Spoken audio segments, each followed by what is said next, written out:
Hello, everyone. I'm joined today with Roy Calbeck, a former games journalist with TechRatpor. How are you doing today, Roy? Aloha! It's another day on the planet. Indeed, it is. Indeed, it is. So, hey, keep it pretty open-ended to start out. So, tell me about your GamerGate experience. Oh, let's see here. I initially didn't think much about Gamergate because the first thing that I heard was it was about some kind of affair between games dev and a journalist, and that didn't seem terribly unusual. What really caught my interest was within a month of the whole thing kicking off, there was just this massive across the board banning of discussion of the matter.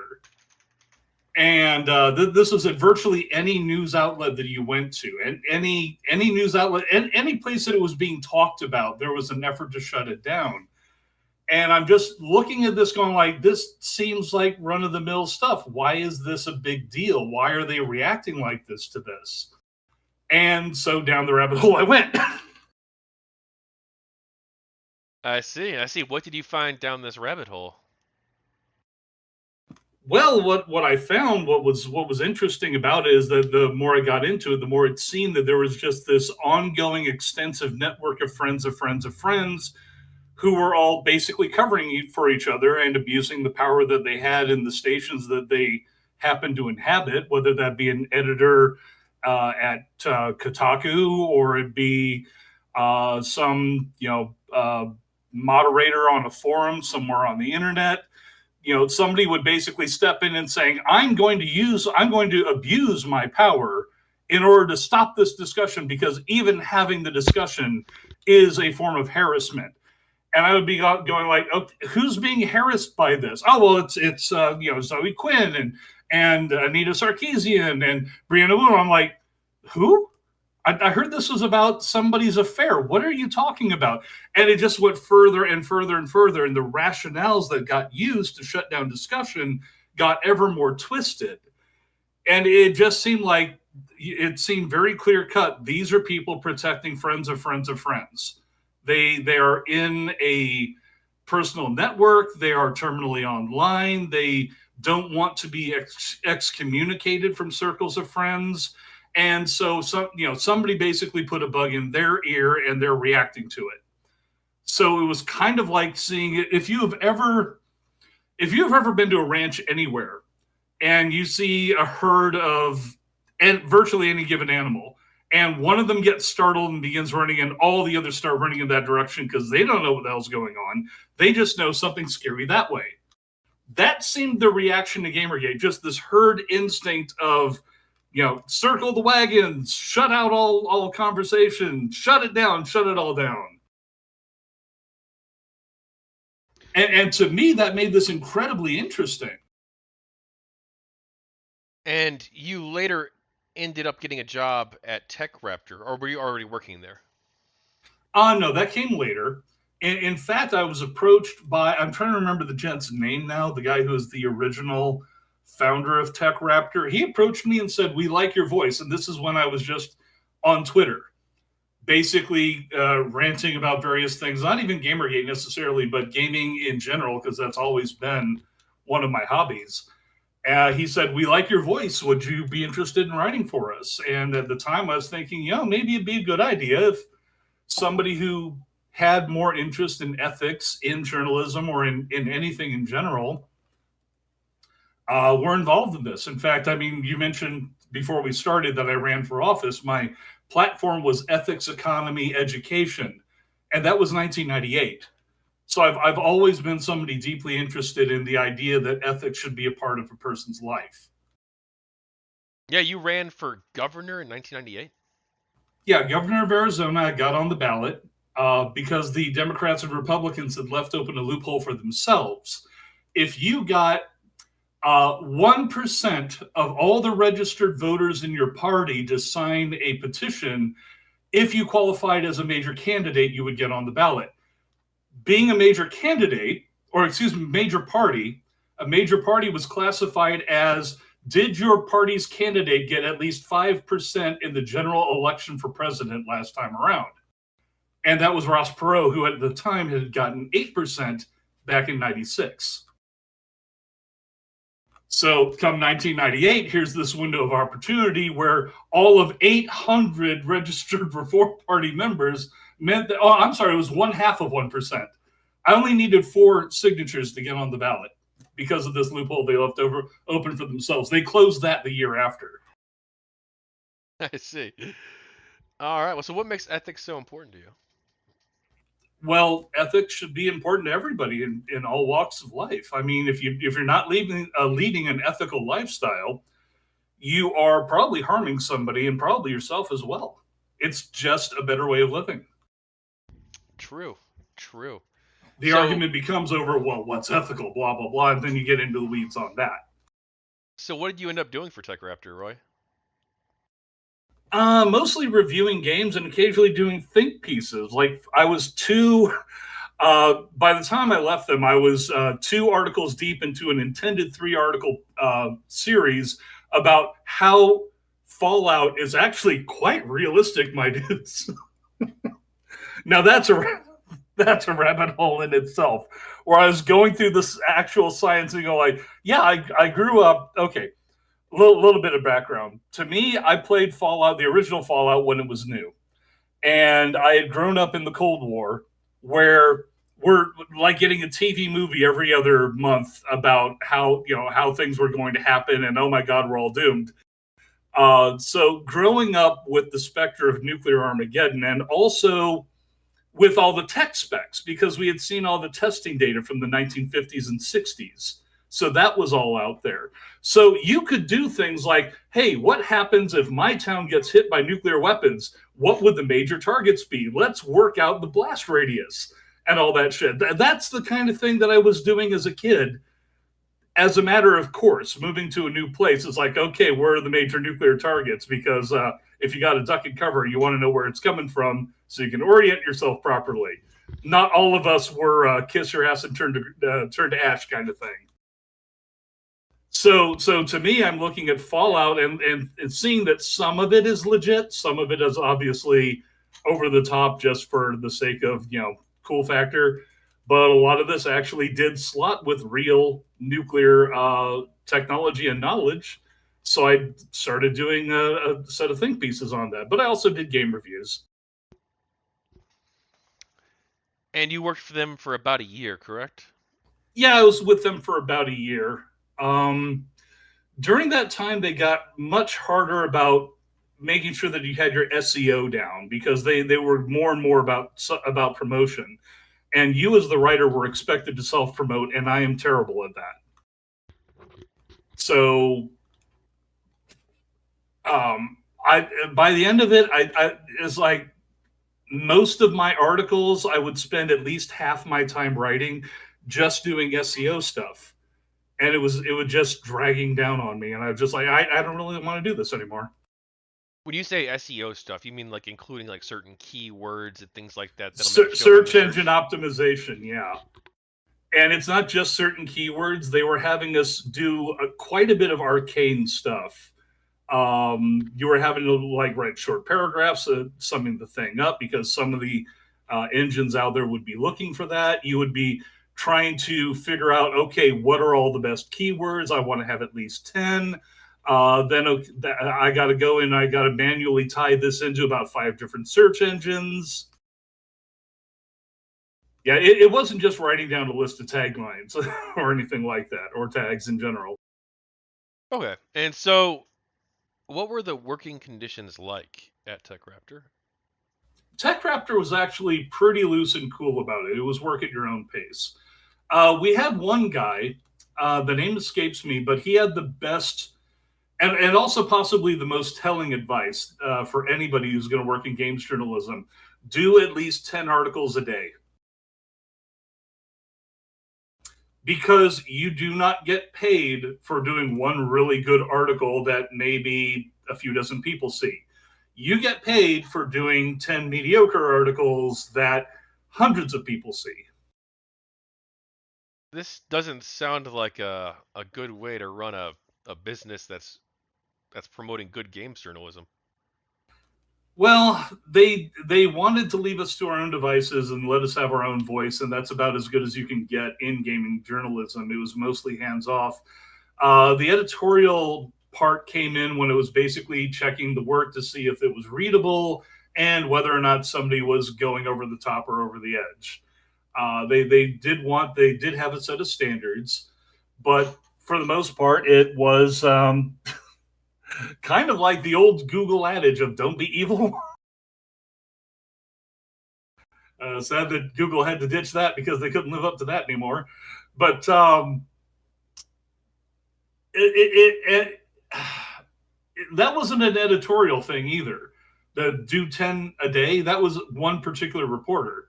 He was the most successful one we had because he understood what he's doing is saturating the market out there, getting his name out, getting name recognition in the search engine, and getting more eyeballs on his work. And this is really the problem with games journalism in general when it's tied to advertising. Advertising pays for crap on the internet. I think everybody who's done anything commercial on the internet knows that, and that's been the case for the longest time. It's always been undervalued. So you have to get mass number of eyeballs on your stuff, but at the same time, the journalistic market has not it grows percentage wise based on the population. A certain percentage of the population will be interested, but then the number of gaming outlets that produce content exploded when it became basically anybody in their garage could do it. Anybody in their basement, doesn't matter. As long as you can just put something together, string words together, boom, get it out there. There are so many people fighting over the same slice of pie that the slices are extremely thin. Are there alternative methods of funding games journalism that could be better and produce better outcomes, like donations or subscription models or anything like that? Well, both of those have been tried. The real problem is that so much of the stuff that's out there is free that when you ask somebody to cough up money, even when you're just saying, hey, feel free to drop a donation or something, they tend to get offended. It's like, why are you charging here for stuff I can get somewhere else? I mean, is your stuff that much better? And I think that is, for a lot of people, just sort of a standard. I don't know. That's in marketing in general. If people have stuff for free, and then you ask them, hey, we would like to do something better, but we need more money to do that. Can you pay us a subscription? I mean, that's kind of how cable channels got started, but then they were also offering a lot more content, and you could see it right there even before you bought into it. So it's a hard sell, is the problem. So if the incentives are aligned for basically search engine optimization, mass production of low quality content, and people aren't willing to pay given how much is out there and available, there are multiple means, not just games journalism itself, but also other types of games journalism essentially like YouTube, streamers, stuff like that as well, podcasts. That's all a sort of form of games journalism in a sense. Mm-hmm. That it seems like this isn't something that's going to get better easily or quickly. I'm really thinking that it's going to have to collapse before it gets any better, and you're going to have to get it to a point where fewer people are fighting over the same pie slice. One of the things that I was going over with somebody else some time ago, when we were actually looking into this, trying to figure out a different business model, was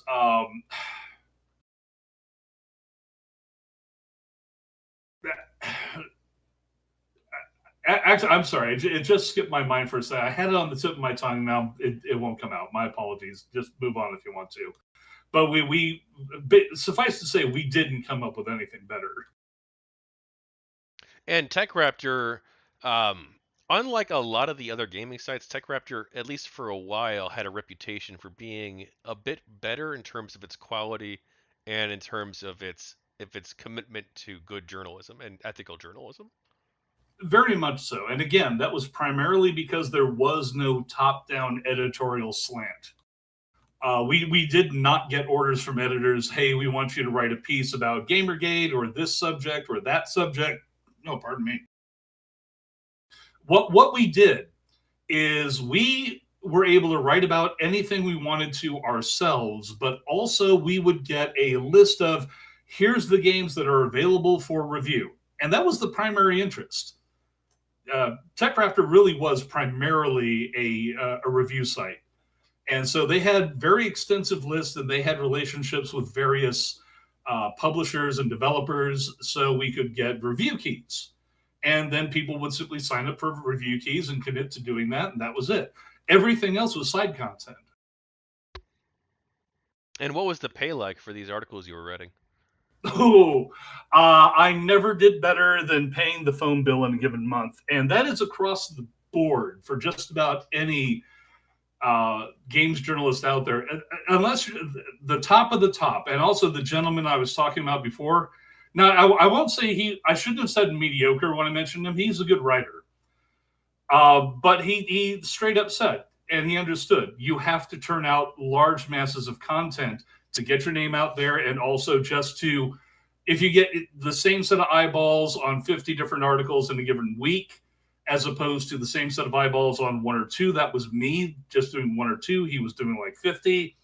He was doing well enough to at least pay the bills. But you're not going to be able to do much better than that. I think that's another reason that they get a lot of people who are politically oriented. They want the power of the mouthpiece. They want the power of the bullhorn because they're not getting paid for it. They're basically there as self-appointed political activists for quite a few of them. Does this also incentivize certain types of content, like clickbait, for instance, or outrage Oh, content? absolutely, absolutely, up one side and down the other.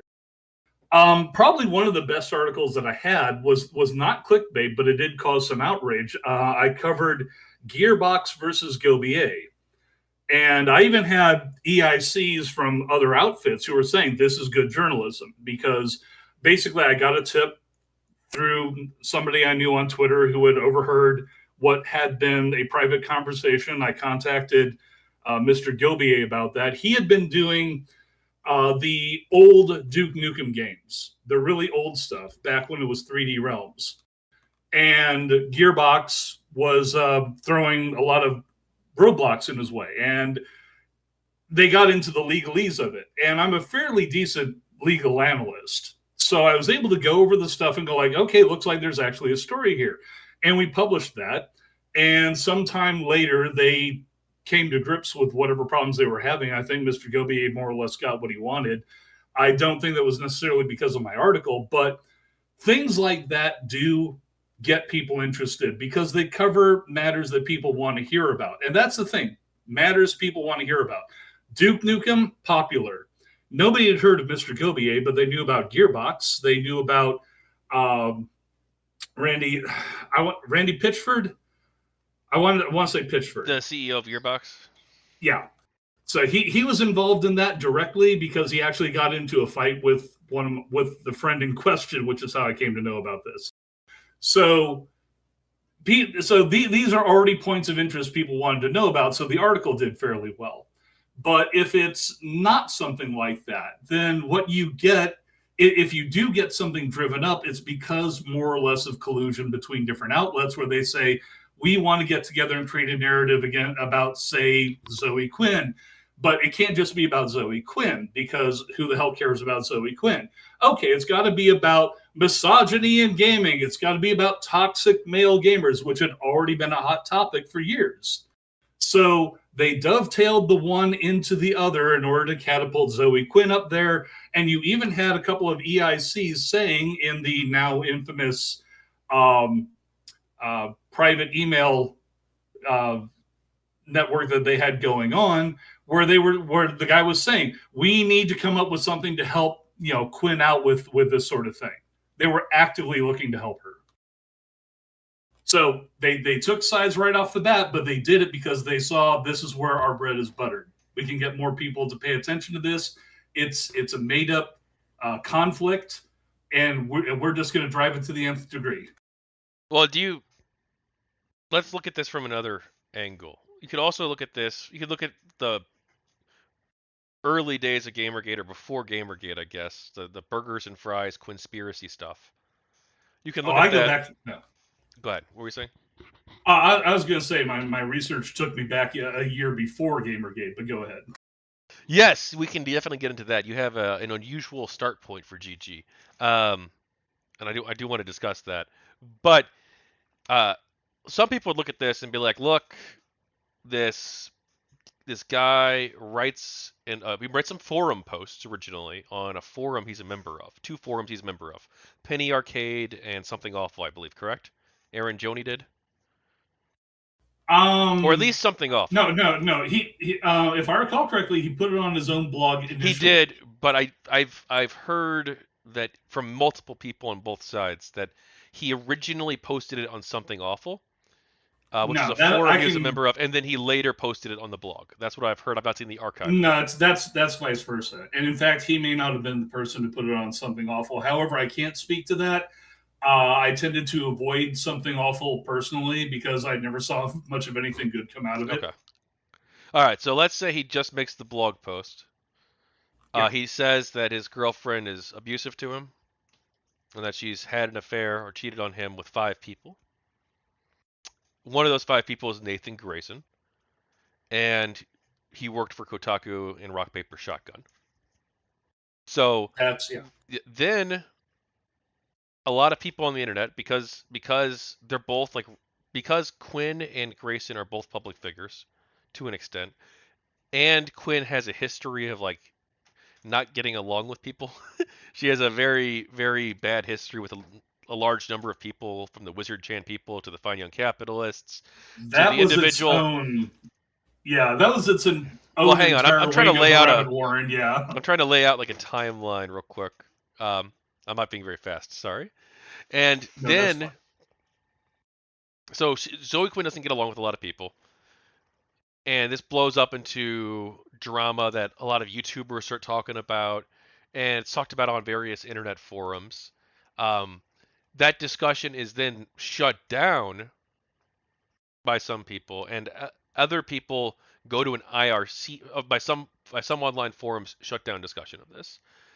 But it is allowed on this IRC chat room called Burgers and Fries, where some of the people are there talking about drama, some of the people there are talking about the ethical ethical concerns that they have, and other people seem like, at least 2 individuals seem like they might have actually been like interested in harassing her.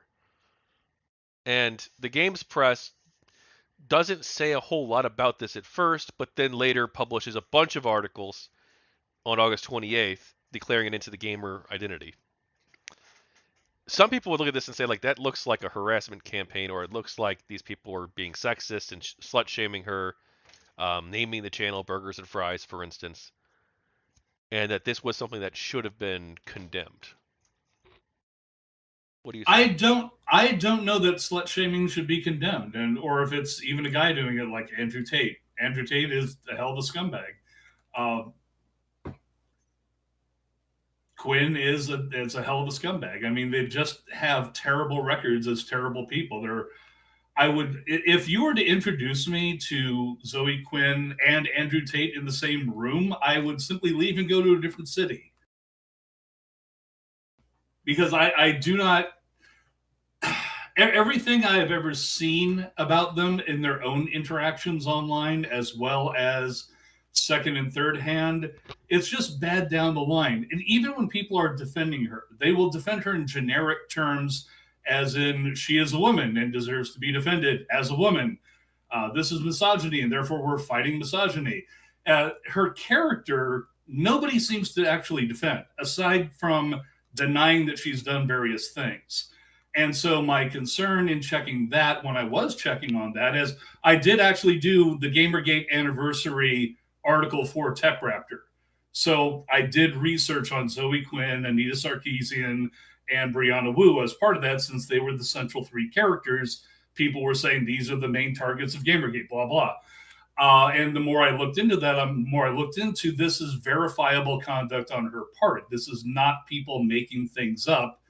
I'm not. I'm seeing occasional exaggerations here and there, as people will do on the internet when they want to tell a tale. But everything, when it came down to the meat of the matter, checked out. All right. So then later, well, let's. So do you think that you say slut shaming might not be so bad, but if it, Okay, assuming well, assign, if go ahead, I'll let you it qualify it that. it is what is slut shaming? It is a moral statement about somebody who is acting immorally. Question is whether or not you share those same morals or not. But for example, I am not going to go to a televangelist and say that they should be shut down because they're shaming people day in and day out. They have a right to say that. It's a matter of freedom of speech. If you've got somebody, harassment is when you are trying to make somebody's life miserable just to make their life miserable. And Zoe Quinn did that to quite a few people. So when it comes down to that, if it's just like, hey, I find your conduct repulsive, okay, that's not something people should be up in arms about. Yeah, I guess I mean obviously cheating on your boyfriend with five people is like not good behavior. But if she was single and had just like slept with five people over a very short period of time and used like protection and stuff, like would anybody really care? Like why should that be anyone else's No, business? no, I don't think anybody would care because you're it's not a betrayal of anybody. That I mean, after all, that is what people really mean when they say when they're talking about somebody being a slut. They're talking about somebody having infidelity of not. And what is infidelity? It's a betrayal. The question to what extent the betrayal is and whether or not it's warranted, that's something else. All right, so you wrote the GamerGate anniversary article for TechRaptor. You were investigating GamerGate and investigating some of the claims made against GamerGate. Uh, what did you learn about GamerGate doing this? You obviously learned about Zoe Quinn and some of the stuff that she had done that you thought was very much questionable, to say the least. But what about the movement itself? Did you learn anything from that? I found it was a very variegated movement. It had different areas in which you had, I would say, completely different cultures. For example, you had a lot of, for example, a lot of the Twitter discussion was between people who actually wanted to talk about ethics in games journalism. That was their primary thing, and pushing back against a lot of the narratives against Gamergate.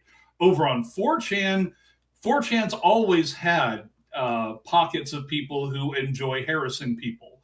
And so when you look at 4chan and you look at the Beatards and such like in Baphomet, those people were definitely interested in going after people for the lulz. And they do that with everybody. That's the thing. To me, that's not specific to Gamergate. That's 4chan. And that is harassment culture in general. These people would do it regardless of who it was. It didn't have anything to do with gaming culture per se, and that is, of course, where I took issue with the games journalist. Then, of course, you had the spinoff with 8chan, which was sort of in between the two. You had Baphomet start up their own counter thing, and then you had a counteraction movement against Gamergate. Then you had all this stuff going on, but in my experience, when it comes to internet movements of one type or another, virtually the same pattern follows. It almost always follows when you have a hot topic, a movement springs up around it. You get counter movements. You get people who want to exploit it for entertainment. You have people who want to exploit it for their own profit. You have the people who are genuinely interested in the topic at hand. You have people who become acolytes or fanatics regarding the topic at hand. It's all over. But I was not seeing that sort of nuance applied to Gamergate. Instead, they looked basically at the 4chan element and said, well, that's the whole thing, and we're just going to spread that as far and wide as we possibly can to shut. And again, when the gaming outlets did this sort of thing, it was clear they were trying to shut down discussion. Yeah, and to be clear, like I don't personally view like 4chan or 8chan like even in especially negative lights. Obviously, there's some people on there who have like bad intentions. But I think a lot of the people on there too like did genuinely care about the cause and were genuine good actors. I'm sure there were a lot of them. It's just that with 4chan, you have these nascent core areas of, hey, here's a new drama thing that popped up. I'm going to go and make as much shit about it as I can. That's it. And again, those people are separate from the folks who actually give a damn. But those little knots are all over 4chan. and they always have been. And to be perfectly honest, they also go back to, if you want to call it, the archaeonet, the old version of the internet, back when you were on like using Usenet forums and things like that. The same thing was going on back then too. 4chan's an outgrowth of that. So I'm not going to sit here and just say it's specifically and only 4chan. It's just like that is where I saw the core of the harassment groups coming from, but they pre-existed Gamergate, and they would harass anybody for any reason just for the laughs. Now, TechRaptor, you did not renew your contract with them, correct? Yeah, I had just gotten tired of it. And something happened. They kind of, well, you believe that they threw you under the bus and really, really did you wrong, I believe, correct? You've talked about this before publicly. They never contacted me about it, but I noticed that all of my bylines for all of my articles got stripped. I do know for a fact that towards the end of my time with them, they were coming under fire because I was pro Gamergate. I was on Twitter, and I was very, very vocal on Twitter. I often would, point to things about Zoe Quinn or Anita Sarkeesian or Brianna Wu. Was like, here are the facts of the case that a lot of gaming outlets didn't ever want to admit, didn't like talking about. And I know that my editors were under pressure over there. So I wasn't surprised when they didn't offer me a contract, even though I wasn't asking for one. So It why? was it was an amicable mutual parting, but I think after I left, they kind of quietly just depersoned me. Why did they do that? The only, well, it's speculation at this point, but I have to assume it's because they were under fire from other outlets that they wanted to have networking contacts with. Even when I was there, they wanted to network with various publishers, devs, and other outlets. And if you had a pro Gamergator author on board, your outlet was going to come under fire for that. All right, and then they also later on, so TechRaptor initially covered Gamergate from a pretty neutral standpoint. They later took down some of their articles that, and they said that they were going to move beyond the Gamergate conflict essentially, and not talk about this anymore, not even allow any articles to be written about it in any way. Yeah, I'll at least thank them for not going anti GG on it, but it's pretty clear that they were buckling to pressure. And that was after you left, correct? Yeah, but that pressure was building even while I was still there. Can you define what Gamergate was? Gamergate was a response to corruption in the gaming news industry, really. Not just the gaming news industry, but also the gaming development industry, where you had basically incestual relationships that had been building up for quite some time. I would also have to say the issue itself had been ongoing for quite a while. A lot of people knew about it, but it wasn't until the attempt at changing the culture on the part of the news outlets really set things off. They were trying to become trendsetters. And people rebelled against that because they were, well, very insulting, very derogatory, and very off the mark about it. When you say they wanted to be trendsetters, what do you mean? They wanted to be the ones to change gaming culture. And the problem with that was as they saw it. If you, well, I did IT tech for about 20 years, and if you go into a problem not understanding what's causing it, not understanding the tech behind it, not understanding how it works, or why is this happening, and you just start doing random stuff, or you declare, say the business that's calling you up, hey, my sound software doesn't work for my audio production anymore. We need to get this rolling. I'm losing $5,000 an hour. Blah blah blah. And the first thing you do is go like, okay, let's disconnect your telephone. See if that does it. That's basically what they were doing. The stupidest things possible to try and correct what they saw as an issue, where they didn't understand what the issue was, so they were applying the wrong solution.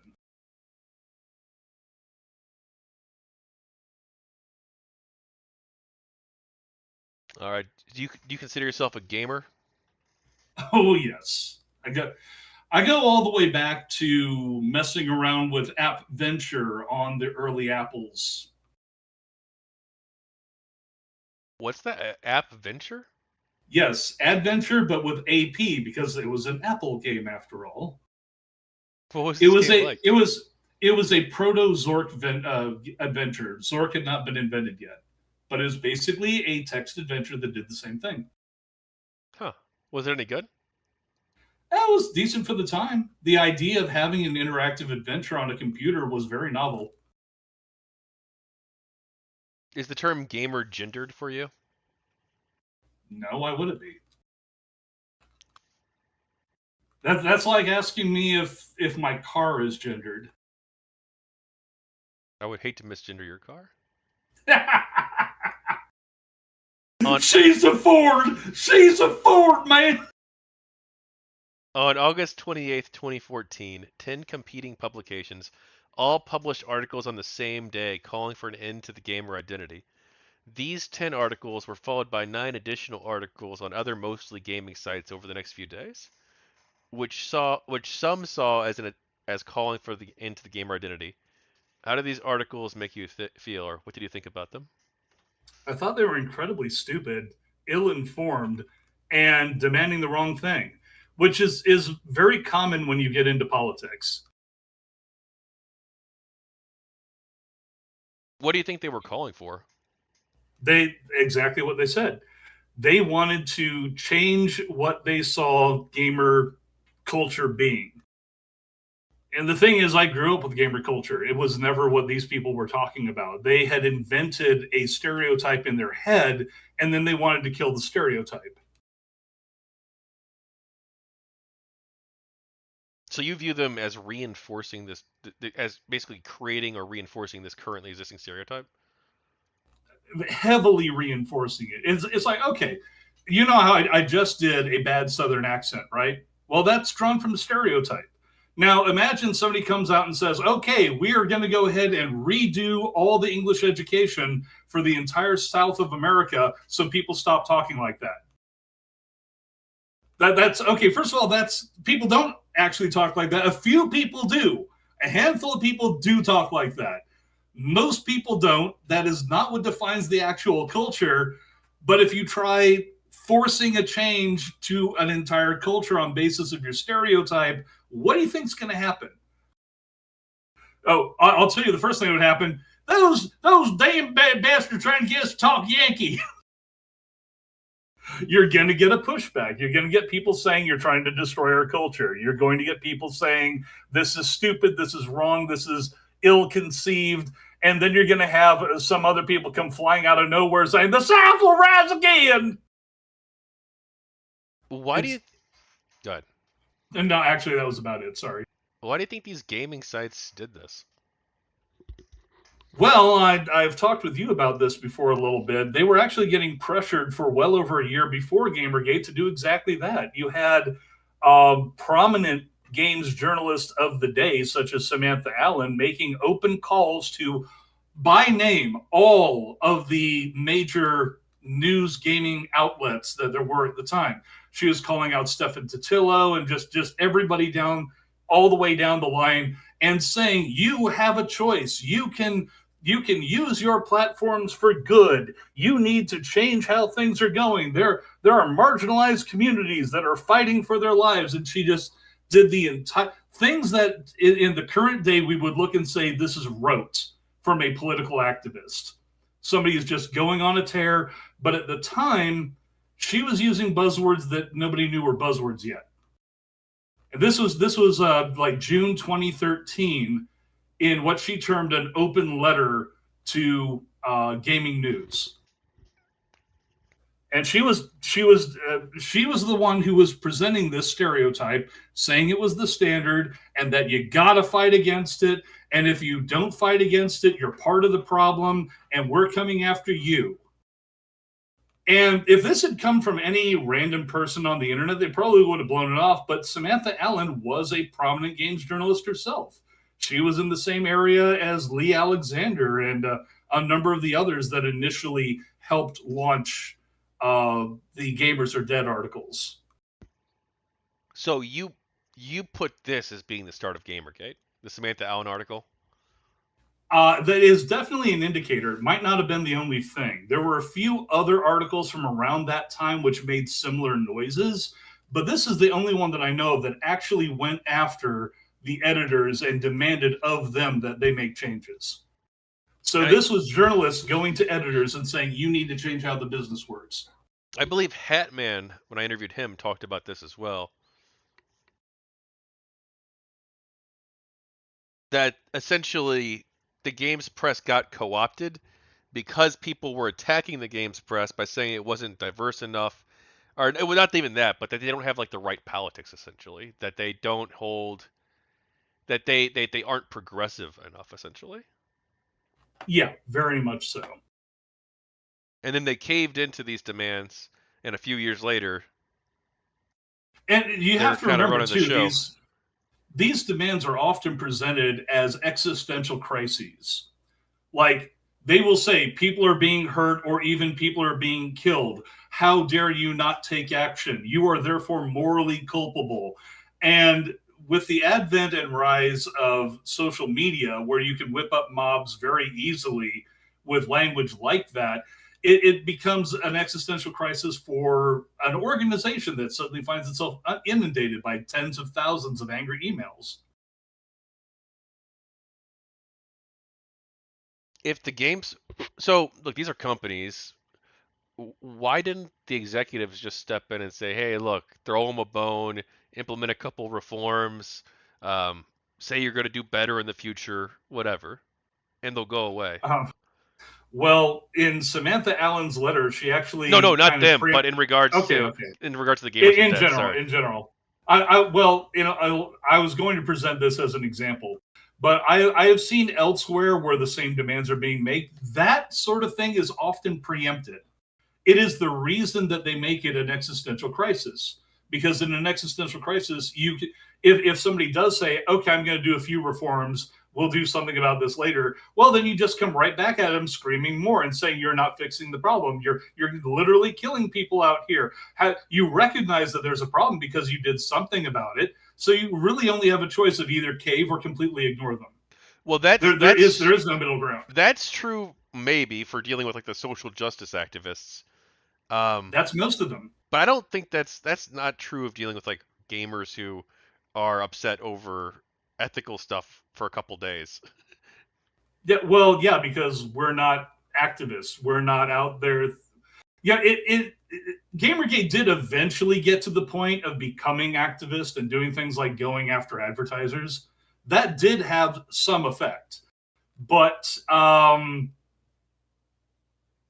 the other side has, I shouldn't say the other side, but the people that Gamergate was opposed to started out as activists, started out organized, started out with these tactics and techniques which they had already used elsewhere. Gamergate was not the start of things.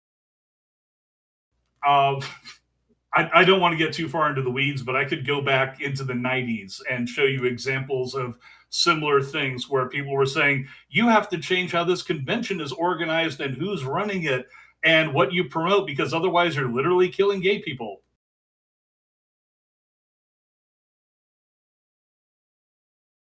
That was in furry fandom, incidentally.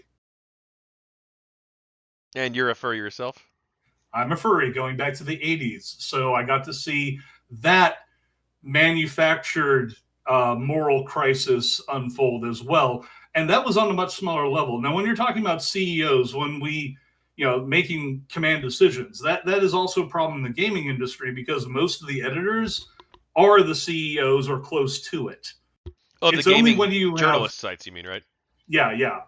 But also in online journalism in general. Like, for example, you had Gawker Media. That went all the way up to a particular CEO who was not directly in charge of Kotaku, but Gawker Media had problems because of Gamergate. They accused us of killing off 7 figures of revenue in their advertising. And they called us dishonest fascists for having done it.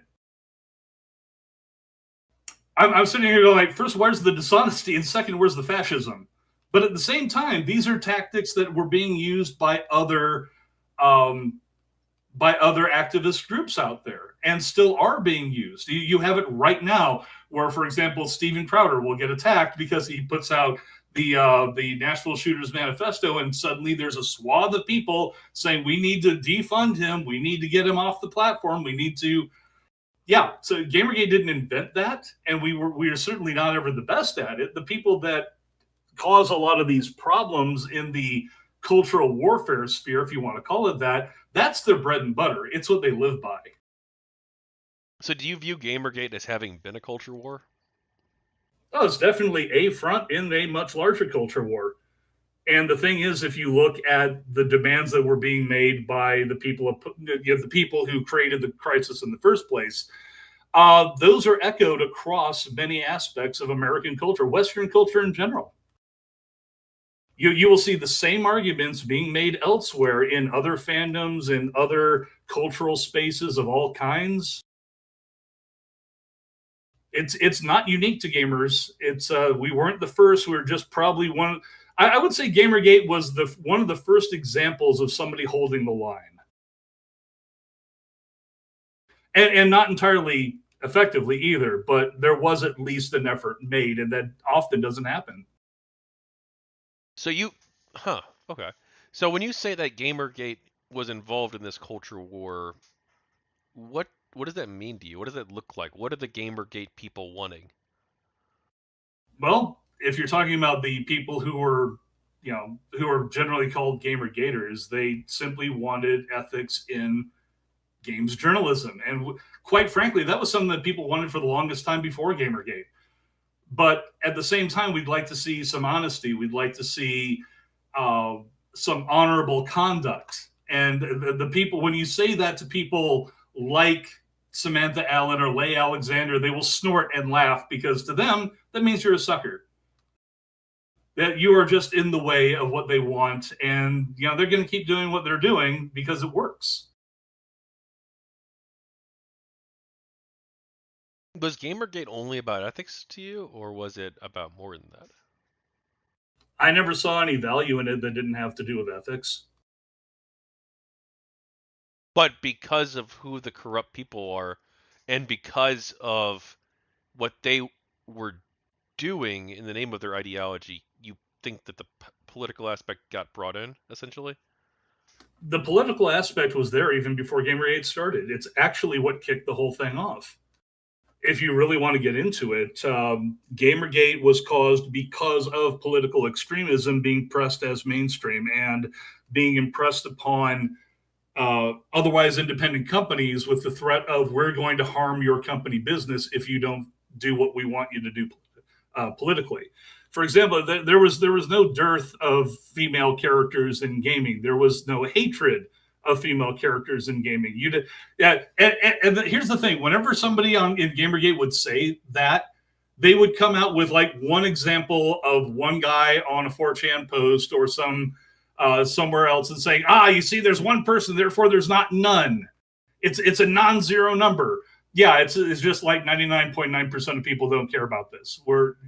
People are not fighting against women in gaming. They're not saying that women should stay out of gaming. They're not saying it's a boys' club. The people who are saying all those things are the people who's claiming that it's a problem, that it is that way. And so they have to create the image of the problem in order to paint themselves as fighting the problem.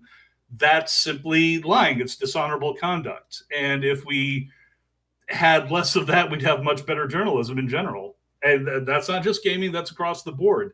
You will have people just make things up. Somebody says, I have a narrative to spell. Some of the biggest journalistic crises in American history have revolved around people basically just inventing stories. There was a case that came up sometime during Gamergate. There was a New York Times reporter who was finally canned after like 10 years of literally sitting in his office inventing interviews that he never had with people at places he never went to. but he wanted to get his name in an article that was attached to a hot story at the time. So he would say, yeah, I went down to BFE, Indiana, and I talked to Joe Schmo, and he said blah, blah, blah about Bush's war in Afghanistan or whatever the hell. And it took them 10 years to finally get rid of this guy. Why? Probably because he wasn't selling articles anymore. It certainly wasn't because anybody was actually interested in cracking down on him. It was more he became an embarrassment that was no longer paying for itself.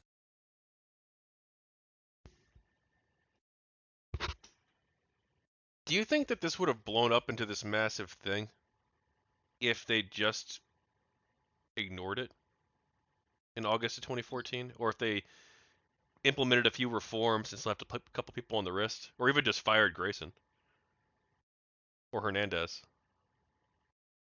I think what would have happened is that the activists would have moved their war to Twitter, because this is essentially the main thing about Gamergate. It was a fight over the bullhorn. And the bullhorn was solidly on the side of the political activists to begin with. If the bullhorn had not been given to them, they would have gone looking for another bullhorn. Whether or not that would have been as effective, I don't think so. I think what might have happened is they could have cadged a few articles saying what they wanted to say from journalists who were on their side to begin with. Certainly people like Samantha Allen would have written their own articles. Lee Alexander would have written her own articles. If not for their outlets, then elsewhere. And they probably would have made a stink saying, we're being silenced by our own publishers. They won't let us tell you the truth. But that's as far as it would have gone, I think.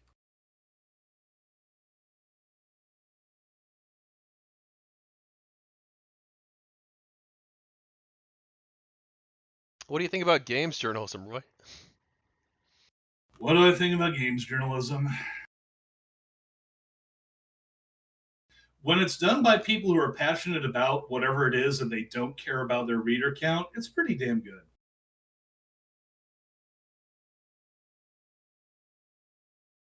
And I think most of that you'll find on YouTube, not in the written word. What kind of reforms would you like to have seen?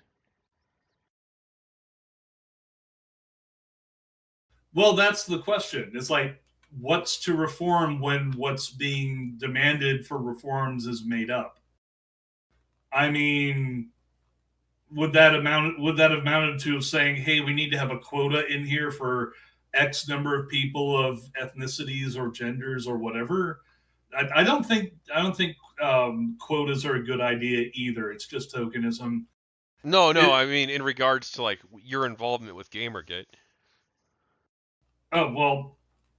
Oh, how could we have reformed games journalism? Yeah, I think, what would you okay. like to? What? Yeah. What I would have liked is for the EICs to have said, this is not newsworthy. This is a flash in the pan story. We're going to treat it as such. We're not going to sign on to the political side of things. We want our readers to have that political discussion. We don't want to be the ones deciding for them. In other words, be journalists. Do you think that there's a role for there to be a progressive gaming site out there like Polygon, or a Christian one like Christ Inner Gamer? I don't like either of them, to be honest. And it's not even for the content that they put out, it's the basic concept. I don't like the through a lens mentality. Like, hey, let's look at this thing through the lens of insert whatever here, because all you're doing is putting a filter over your vision. I've often likened objectivity to having a window out onto the world. You will never get it absolutely perfectly clean, but if you never pay attention to the buildup, eventually you won't see anything. You don't think that there's any value in analyzing a game or a book or a movie from a political lens? I'm more a hostage to reality. If there, it, the thing is, if you want to apply the right lenses, you can make anything say anything.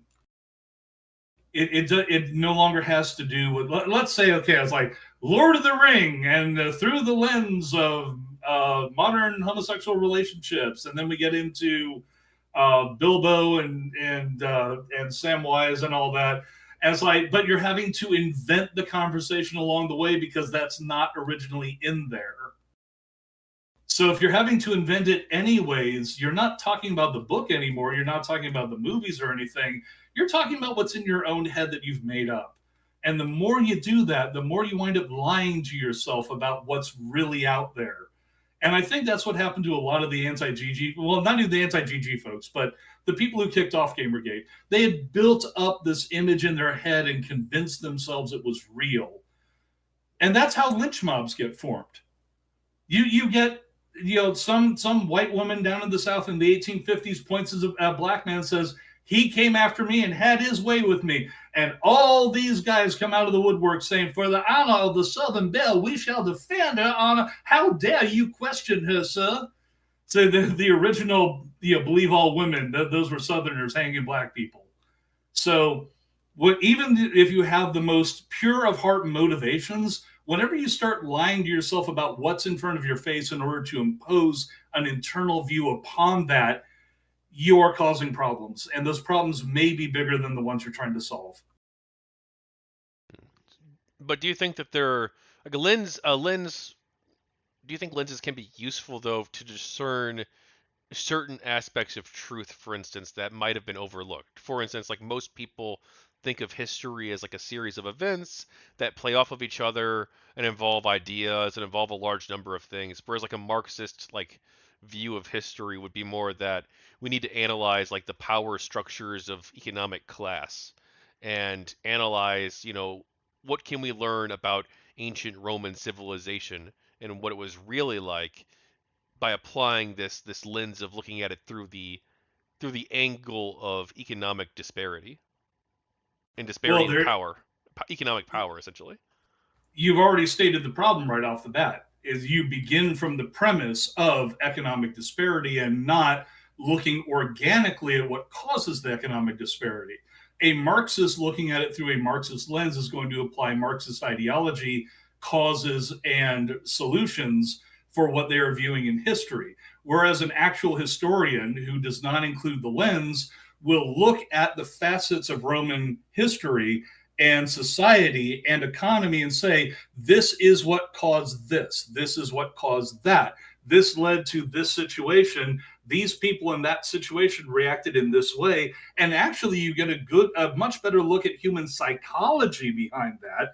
And I believe that the understanding of human psychology trumps everything else when it comes to discussions about lenses. And you cannot approach it just by saying, this guy had an Oedipus complex, because I think he did before I even went into this discussion talking about it. But if you look at the history and you tease out the facts, you can say, maybe this guy had an Oedipus complex, and perhaps that explains this. It is the definition between asking questions and starting with a definitive statement, which you then try to support with whatever you can find while ignoring the rest.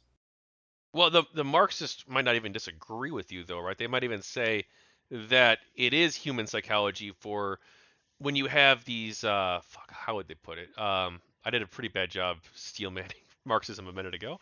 Um, That's fine. That's fine. but essentially they would argue that the owner class in society is always going to have, because they're humans, right? They're human beings.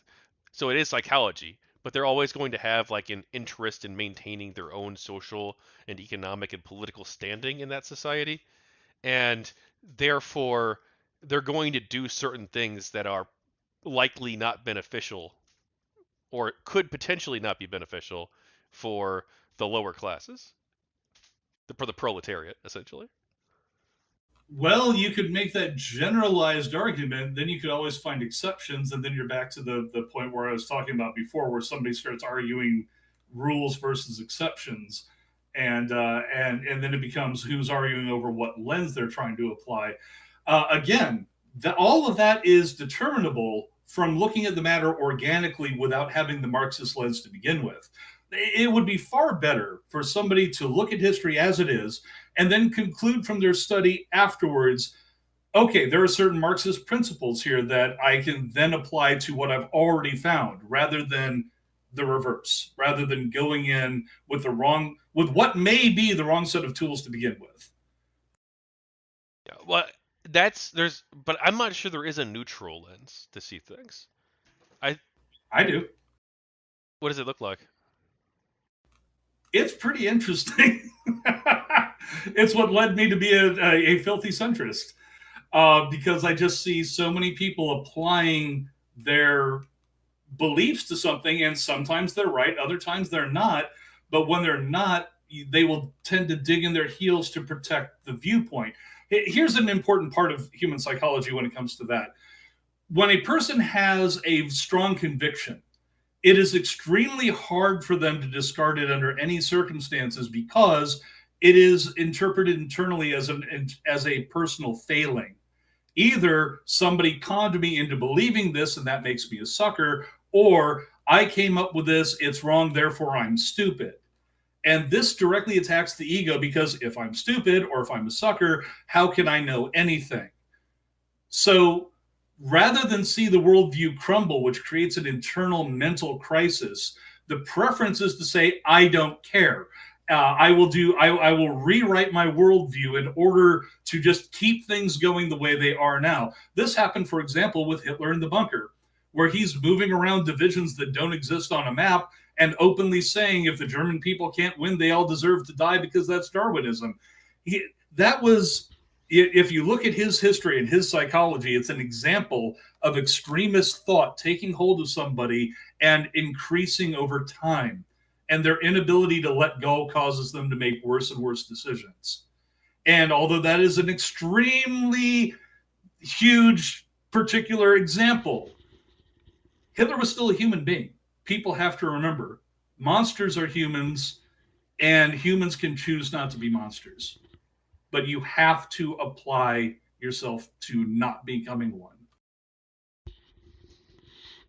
Yeah, I'm just not sure that like there's a neutral one though, because like we all have Well, what's neutral? our own personal ideas, and so obviously there's billions of people on Earth. They each have their own perspective, their own viewpoint, their own history.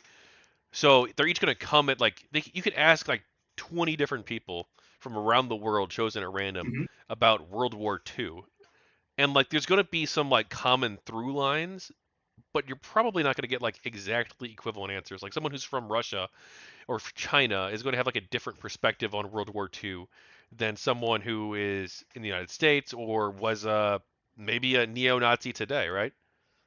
And this is what goes to my window analogy. As I said, you will never get your window completely perfectly clean. There's going to be some streaks from whatever cleaner you're using. There's going to be reflections of yourself in the glass. But if you never clean it, you have to take an effort to get it as clean as possible. You'll probably never get rid of 100% of your own biases, but you really don't have to have a better view. I shouldn't say a better view because that implies a morality. Better view in terms of technical and factual. It is much better to be willing to take on uncomfortable truths as long as you can verify that those are truths, as opposed to somebody just tells you something the opposite of what you believe. Oh, I'll believe that because I want to detach myself from my beliefs. No, no, no, no. It's it almost is silly to say it, but trust but verify. You I truly are a gamergator. I suppose. But isn't there like an other way of looking at truth too, which is like we live in a pluralistic society, so I'm going to take into account like the perspectives of like a wide array of people with different belief systems and also different stakeholders and how I make decisions about something. And like part of that means like I'm going to have to listen to the Christian viewpoint, the Islamic viewpoint, the feminist viewpoint, the Marxist viewpoint, the conservative viewpoint, the libertarian viewpoint. And I'm going to like see if maybe there's something I missed that they've uncovered, and I've done maybe that. there's a part of the story that I wouldn't have thought about otherwise, or I wouldn't have considered otherwise. I've had a lot of interesting conversations with Marxists and also with ANCAPs and all the way across the spectrum. One of the reasons I'm a centrist is because I look and I see where a given ideology fails. I'm not a member of, I am not now, nor have I ever been a member of the Republican or Democratic parties because they're corrupt to the core. If you were to tell me here's the platform for the Democratic Party, I could go through it and see here's the half that they haven't been living up to. Same for the Republicans. If you look at these various ideologies across the board, you will see that when they apply their ideals to say where the rubber hits the road, that is when you will see things fracturing. And so you can have somebody who has an idea in their head for how things should be, but do they live that? Do they actually apply it? Can they, in practical terms, apply it? Can they live it? And most of the time, the answer is no. So I'm more about practicalities, and I suppose that goes to being a tech guy for 20 years, where I was mostly in analysis. Yeah, I was a problem fixer, and to be a problem fixer, you have to strip away. Like if somebody's calling up and they think here's the problem, you have to listen for what the actual problem is going on behind the scenes. You can't just take somebody's word for it. You have to get to the meat of what the actual problem is. So I guess that's where my skepticism comes in. How responsive do you think the games press was to calls for reform? The last thing they wanted to do was change because that was their the reason that they were willing to sign on with the anti-gamer narrative was it sparked a furor. It made them a lot of money. It was the biggest clickbait operation possibly in living memory, and it got a lot of people arguing. It got them a lot of engagement. The dumbest thing that they did, however, was shut that engagement down by saying you can't talk about it. At that point, it stopped being a profit motive thing, and you saw basically the political activism coming in and actually, I think, to an extent, hurting the outlets because since they weren't allowing the discussions to be had on their platforms, and they were just saying, no, no, no, this is all it is. Well, then you're losing eyeballs. These people are not sticking around; they're going elsewhere in order to have these conversations. You're losing part of your audience share, and I think we've actually seen that since then. I haven't seen the numbers recently, but even when I started working at TechRaptor, it was known that there was some sort of a behind the scenes desperation kicking in with we're losing audience share. What's going on? We need to start doing more of what we're doing because it's the only thing that we know that works. Yeah, they probably wouldn't admit to GamerGate having been the cause, but a lot of these websites, almost all of them, after GamerGate blew up, did create ethics policies many times, oftentimes for the first time, and they did end up having to add disclosure to articles moving forward in many cases, and to past articles that are already on their site. I Now that you mentioned it, I do recall that being the case for at least a few places, so that's at least some improvement, and I'll applaud that. If you were the editor in chief of one of these gaming sites, and one of your employees was credibly accused of ethical violations, what would you have done? Well, there comes the question: credibly accused. Um, that gets thrown out a lot. If I was able to verify that this person was unethical, I would simply apply policy against it and say, okay, first of all, where's the unethical conduct? You're going to correct that, or we're going to pull it. Don't do it again. Okay. Yeah. So the severity of the breach matters to you very much so. Well, is it climbing to the level of criminal? If it's criminal, I'm going to. I'm going to either sue him or I'm going to take the guy to the police. I mean, if it's something like that. But if it's not that, then it's a matter of speech, and it's a matter of somebody having a difference with somebody else. Now, if it's unethical conduct, then I'm going to treat it as it's like, okay, this is unethical conduct. Get it off the site. Don't do that again. That should be enough. If it goes above and beyond that, like, okay, are we talking about um, you're trading, you're literally trading sex for reviews or something like that? If that actually happened, I'd fire the guy because that goes to the level of bribery in my viewpoint. Now we talked about the myriad issues with games journalism, many of which you saw firsthand working within the industry. Do you think that there's still a role for good text-based games journalism out there? Yeah, I mean, when you see most YouTubers, a lot of them work off of scripts, and that is also a form of written, even though they're delivering it verbally. But I think that when you're writing something down and you're not looking to how you're going to be showing this in video or how your voice is going to sound or anything like that, when it's just I'm writing this and I'm using my tone of voice in text format, there is an ability to get deeper into something without spending an hour and a half. A lot of the times I'll see somebody, even people that I follow on YouTube, it's like, here's an hour and a half video. I'm like, I don't have time for that. If I had a good gaming article covering the same thing that I can read in 15 minutes, that's what I want. The problem is the trust in the medium at this point. Is that why I don't see you in the chat too often? Well, actually, the biggest problem with that is that I'm kind of all over the place.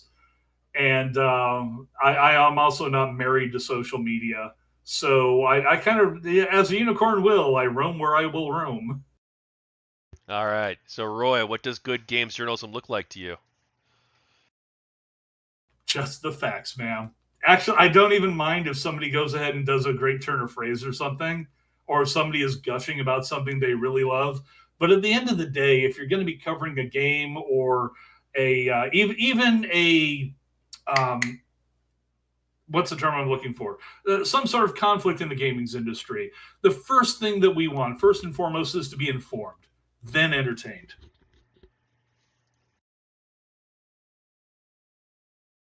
Do you have any thoughts on Game Journal Pros? Oh boy, that was. There's a few people in there I would almost call heroes because they stood on principle and got crapped on for it by pretty much everybody else. But that's also the email list I was talking about before, where you had somebody coming right out. I think it was the EIC for it's not Kotaku. It's not bloody hell. It's on the tip of my tongue. I can't remember the name of it. But the guy coming right out and says, "Hey, we need to write up stuff that'll help Zoe Quinn." And these people basically doing what these days we call people like that simps. Somebody was like, oh, I want to do this because I want to be remembered for this. I'm going to throw money or favors or whatever at you so that I can think of myself as a good gentleman. And again, same mentality that he had with the Southerners of the 1850s that I was mentioning earlier. Just, oh no, I'm gonna be the crusader. I'm going to be lifting up the flag and the sword and the shield, and I shall fight for you, milady. It's like, well, is milady in the right? That's the first thing you should be asking. How dare you, sir? That's basically what was all over JP at the time. Do you have any thoughts on Deep Freeze? Deep Freeze is a good service. I was surprised when they started doing it. I thought it would be kind of a flash in the pan, but being able to archive everything that actually happens so that there is a factual reference base people can access. Even though, most of the games journals out there, as soon as Deep Freeze became known, they began attacking it to defame it. I'm one of these people who thinks that a lot of the protections against defamation when it comes to the press should be dropped. There might be an elevated level allowed, but the ability to simply lie about people and get away with it because otherwise you have to drag them through an expensive court case. So essentially they are protected against saying whatever they like. It causes so much more harm in the end.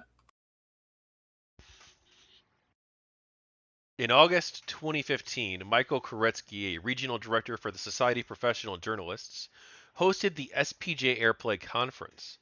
The idea of the conference was to have journalistic ethics experts meet with GamerGate supporters to discuss their concerns about games journalism and the way the media covered GamerGate. The second half of the conference was interrupted by bomb threats, forcing the convention center to be evacuated. Do you have any thoughts on this event? Oh, a ton of thoughts. I wish I could have been there. One thing I will say, a lot of people praise Koretsky for his conduct and also running the thing.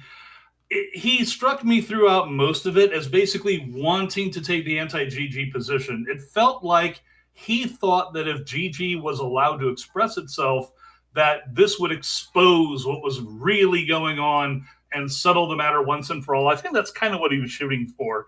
But in the end, the woman who was at the time the chair for the ethics board for the Society of Professional Journalists agreed with GamerGate and said, no, what Gawker's been doing here is wrong.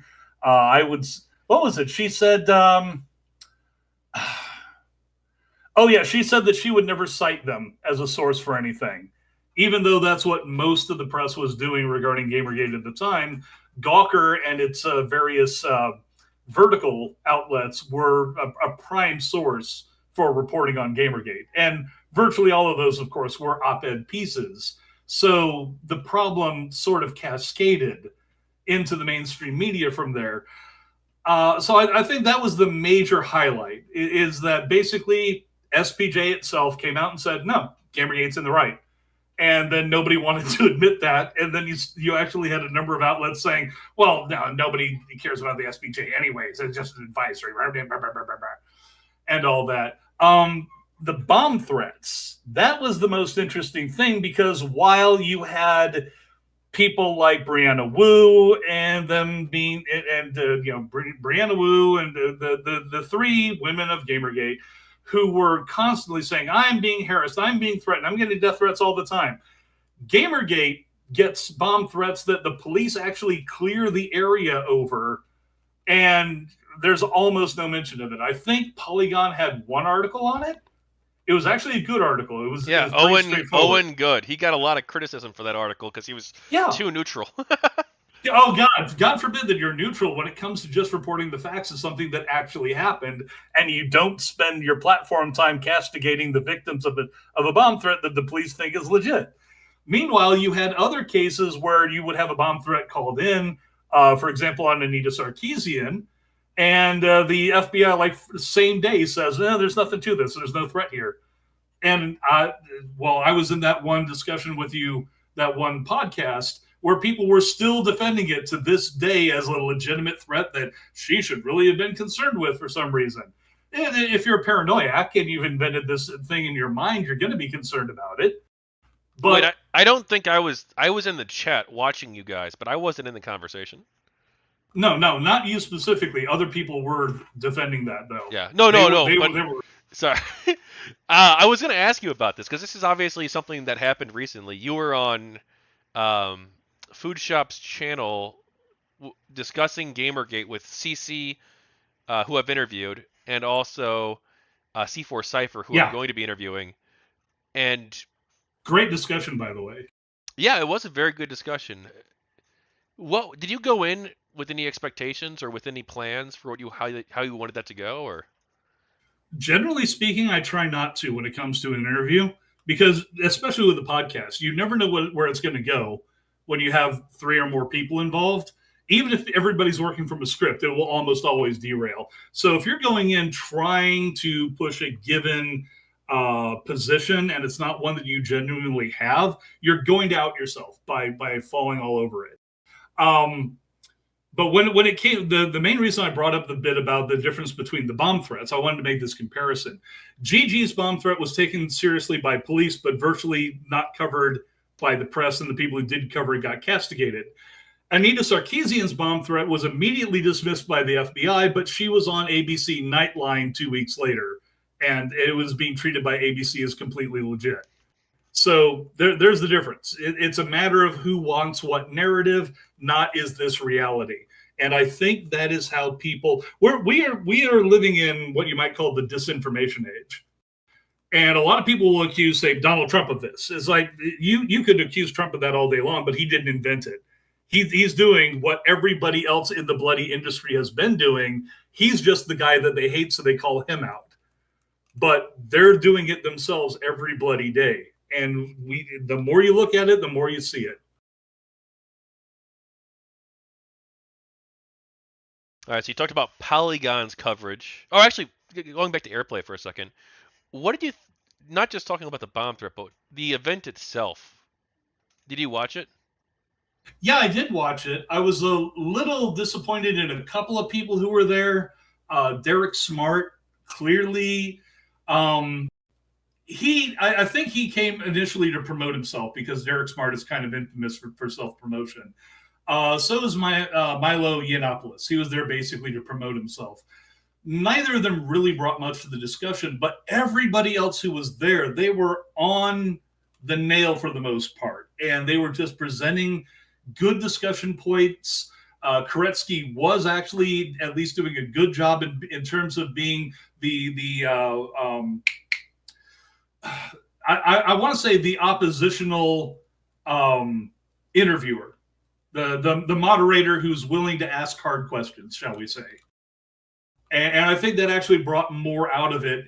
I think at the end of the day, he was surprised. This guy, like, these people actually do care about ethical journalism. Maybe not a couple of them, but that was the other problem that I had was it was an event like that that got people the ability to say Milo Yiannopoulos is a GamerGate leader. It's like none of these people are GamerGate leaders; they're just prominent voices in the community. Now you talked about Polygon's article, but aside from Polygon and Rise Miami News and a couple of others, there wasn't really a lot of coverage of the Airplay event. Why do you think that is? Goes against the main narrative already established. This is again, this is not something specific to GG. When a news outlet decides it has a story angle that it wants to go with, it goes with that and tends to ignore everything else. It's the classic problem of the internet researcher who finds the first thing on the internet that agrees with it, what they already believe, and it's like jackpot. It's everything else goes out the window, and I have been seeing this in the press going back to the '90s at least. And if you look into the history of the press, and I've actually taken college courses in journalism way back when, um, the first college course I was ever taught was as a journalist, you're supposed to look for the fake out. You're supposed to look for when somebody's lying to you and recognize it. So they would show us old films, for example. Like, here's a ski scene. Here's the hero is all the way in the back, and then there's this bit with a collision with a tree by somebody else, and suddenly he's out front. You never saw him pass. How did he get out front? You should, as a journalist, if you're seeing somebody arguing this is what happened, you should be asking questions. Since then, mind you, that was what I was being taught in the mid '80s as somebody studying journalism in college. These days, it seems to just be interview somebody, take their statement, don't challenge anything. If you're going to present a viewpoint, it's going to come from editorial. Have I challenged you enough? I think you have. But Some then again, I could be biased on that, couldn't I? True. You need to look at it from a Marxist lens. No, I need to look at it from the neutral lens where I'm erasing my own ego, stepping aside from my own ego to ask the question, am I wrong? Some people believed that GamerGate should have ended after SPG Airplay. What did you think? Well, what is Gamergate when you get right down to it? If it's still about ethics and games journalism, that's still a problem. Is GamerGate still going on in your eyes? As the concept of that there needs to be more people who are pushing for ethics and just ethics in journalism, period. It doesn't have to be games, and it doesn't have to be specific to Gamergate. But the principle itself has been an ongoing problem for decades. It's just this journalism, this generation's fight for it, I suppose. And this is just one aspect, one wing of a much larger conflict when it comes to this sort of thing. People have to be willing to put aside their egos and look for what's real, what's actually there, and make the decisions based on that, not on what they would like to believe, but what they know to be true. Do you think that the GamerGate banner, as in like using the hashtag and things like that, should have been used to take on other industry practices like the microtransactions or um, misleading marketing from publishers, things like this? Well, in terms of the aspect of the movement also being about consumer concerns, but those also revolved around journalism. Um, if you want to talk about a wider consumer revolt kind of thing, I think that's also reasonable. The real problem is that people, a lot of people simply will not listen because they will think it's unrelated or because they have a prejudicial viewpoint of what the term even means. So the hashtag actually winds up pushing people out of the conversation because of the successful prejudicial viewpoint created by the mainstream games press. Did you support email campaigns such as Operation Disrespectful Nod? Yeah, absolutely.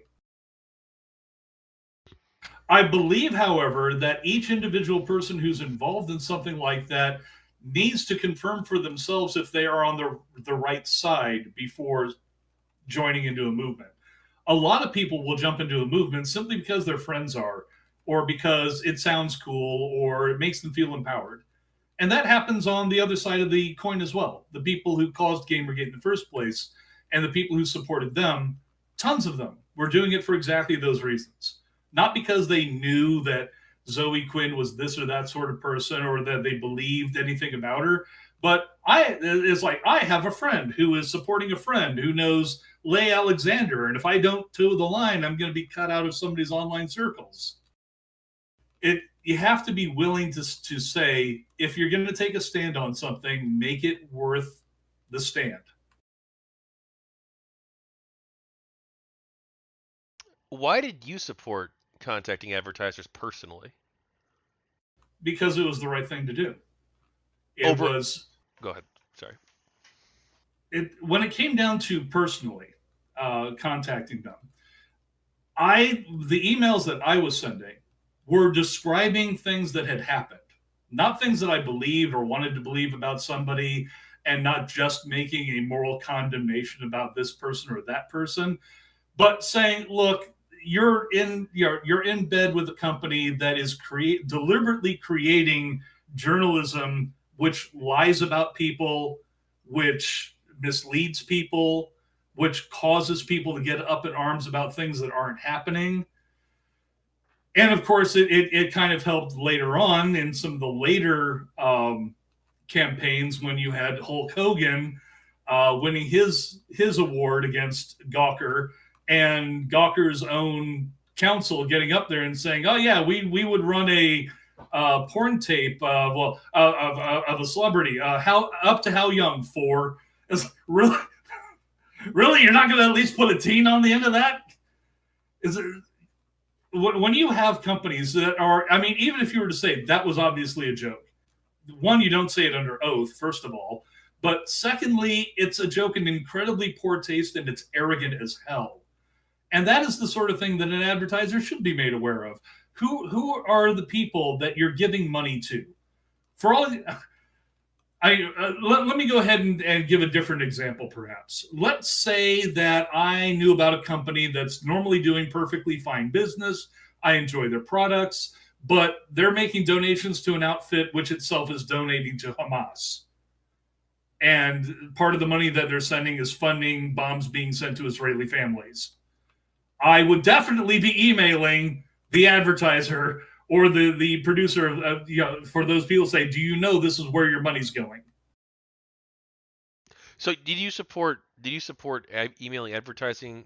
Sorry, emailing the advertisers of these sites if they wrote opinion pieces that you didn't like? No, not if it's just an op-ed. Everybody's got freedom of speech. It's my concern would be is if the op-ed is deliberately lying about somebody in order to cause harm. Basically, is this defamation? You, When it comes to me and the sort of moralizing that goes on in my head, I tend to draw the line at is harm being caused, not theoretical harm, not somebody's fifis, but is somebody actually being hurt? do you think that by contacting the advertisers and costing these companies money, that you made it more likely or less likely that you'd bring these companies to the table to negotiate? Well, that depends entirely on how sensible anybody is over on the other side. In the case of Gawker, they were apparently willing to go down in flames.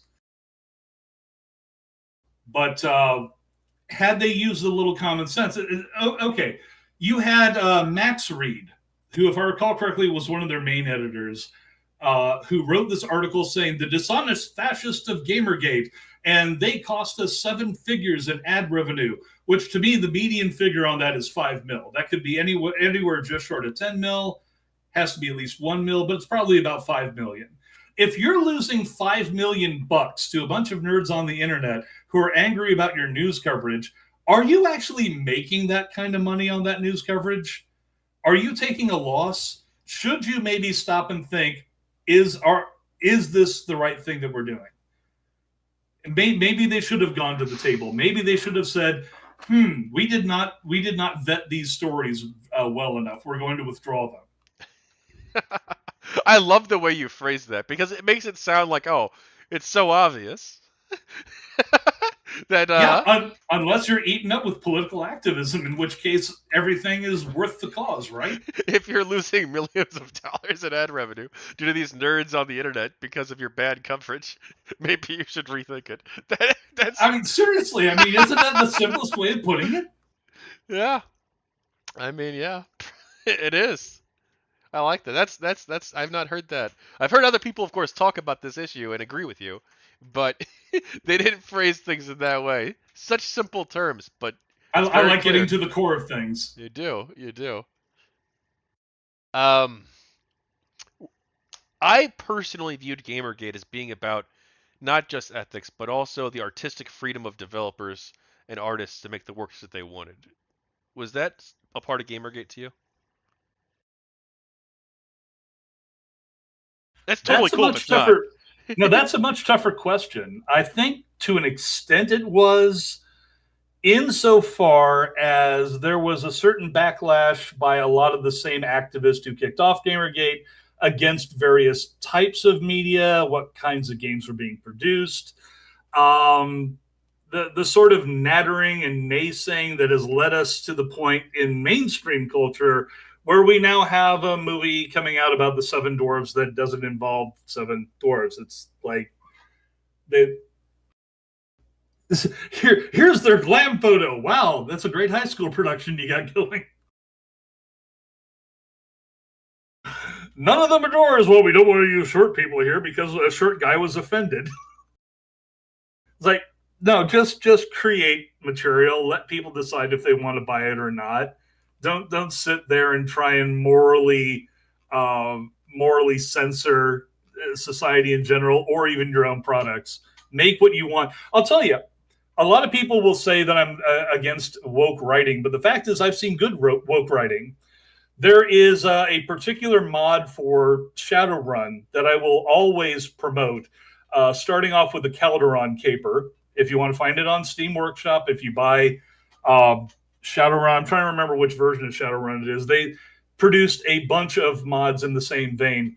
The characters in there, you would normally think this is a caricature of woke stereotypes, but each character actually has a good, well written backstory. They have great dialogue, and the abilities and viewpoints that they bring to the story complement the story, and it fits into Shadowrun's world very well.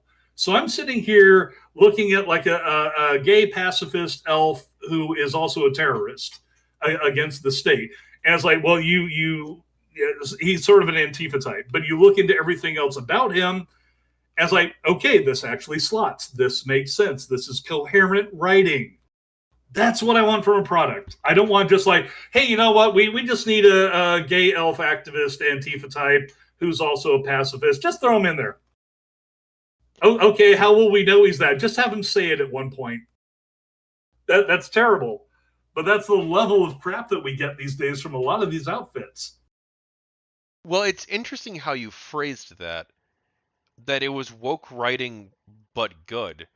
Mm-hmm. Whereas it seems like a lot of people are totally fine with a lot of diversity in their movies and books and video games, and they don't consider it woke when they like it, but they do consider it woke when they don't. And I think the primary reason for that is when it is done, quote, for representation, not to further the story. This is actually a problem that kicked off in the 90s when gays became more prominent in media. It was a problem that came out of Hollywood because Hollywood was like, okay, we want a gay guy in this movie. Okay, how do we know he's gay? How will the audience know he's gay? Well, you got to have him say it. You have to have him dressed flamboyantly. You have to have him talk with a lisp every 5 seconds. You just, and so you got these caricatures that were awful.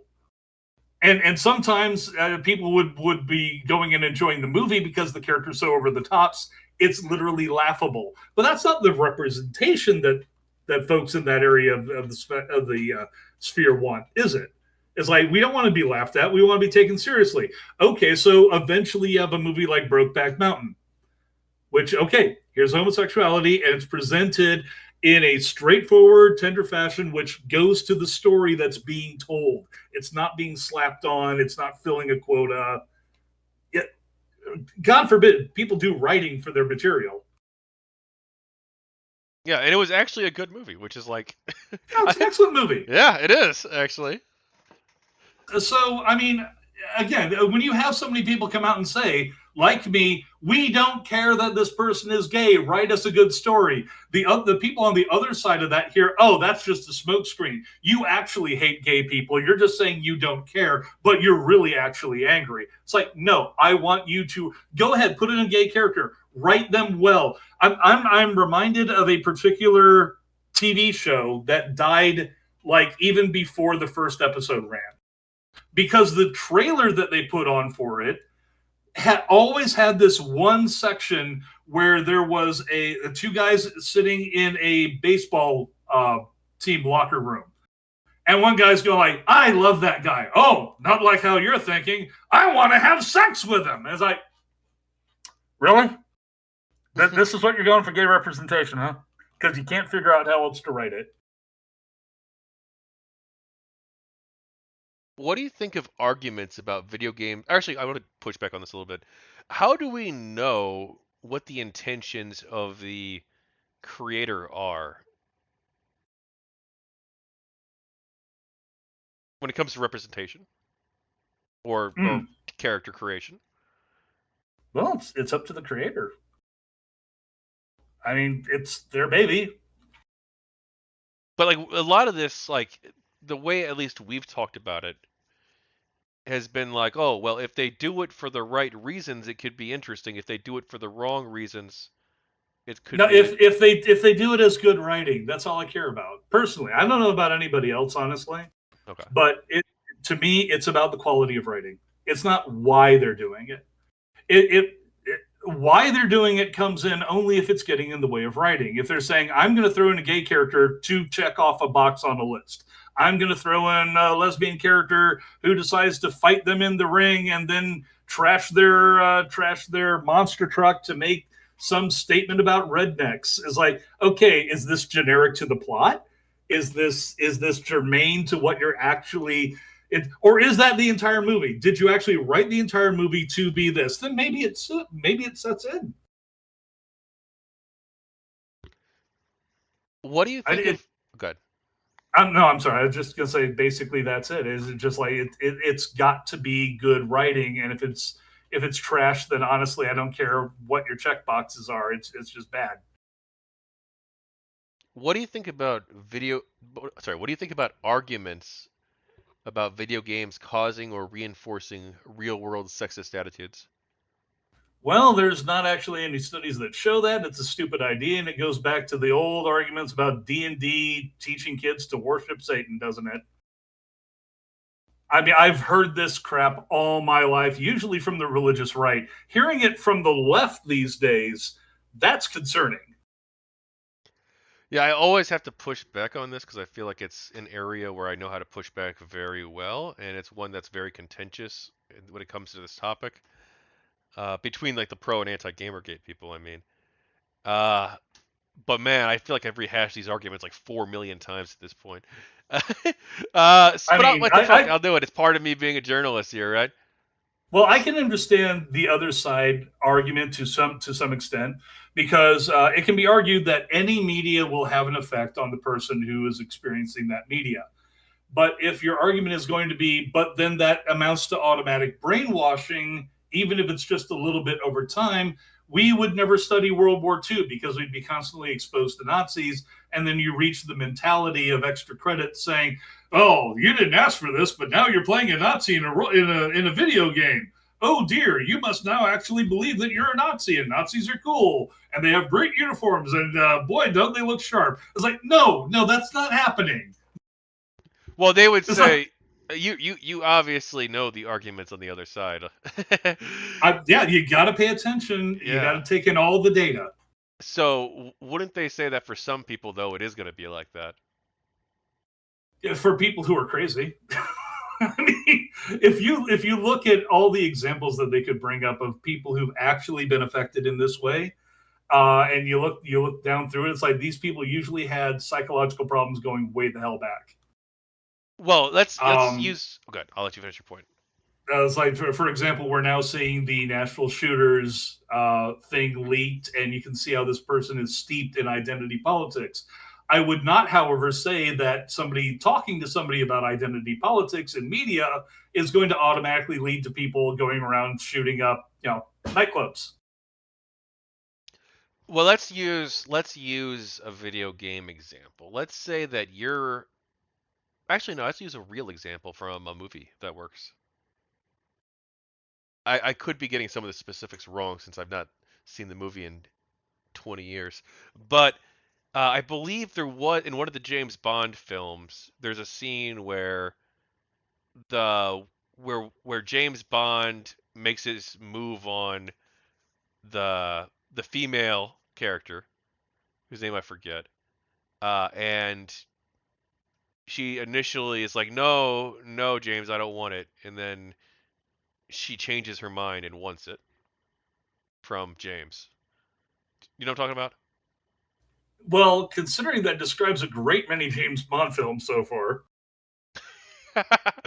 Oh God, I'd have to watch the specific scene again before I could use this example. Okay, never mind. Okay, let's say that you have a scene in a game where a character, a male character, um, a female character is talking in a Commander Shepard's council room and offers up a suggestion on how they can defeat.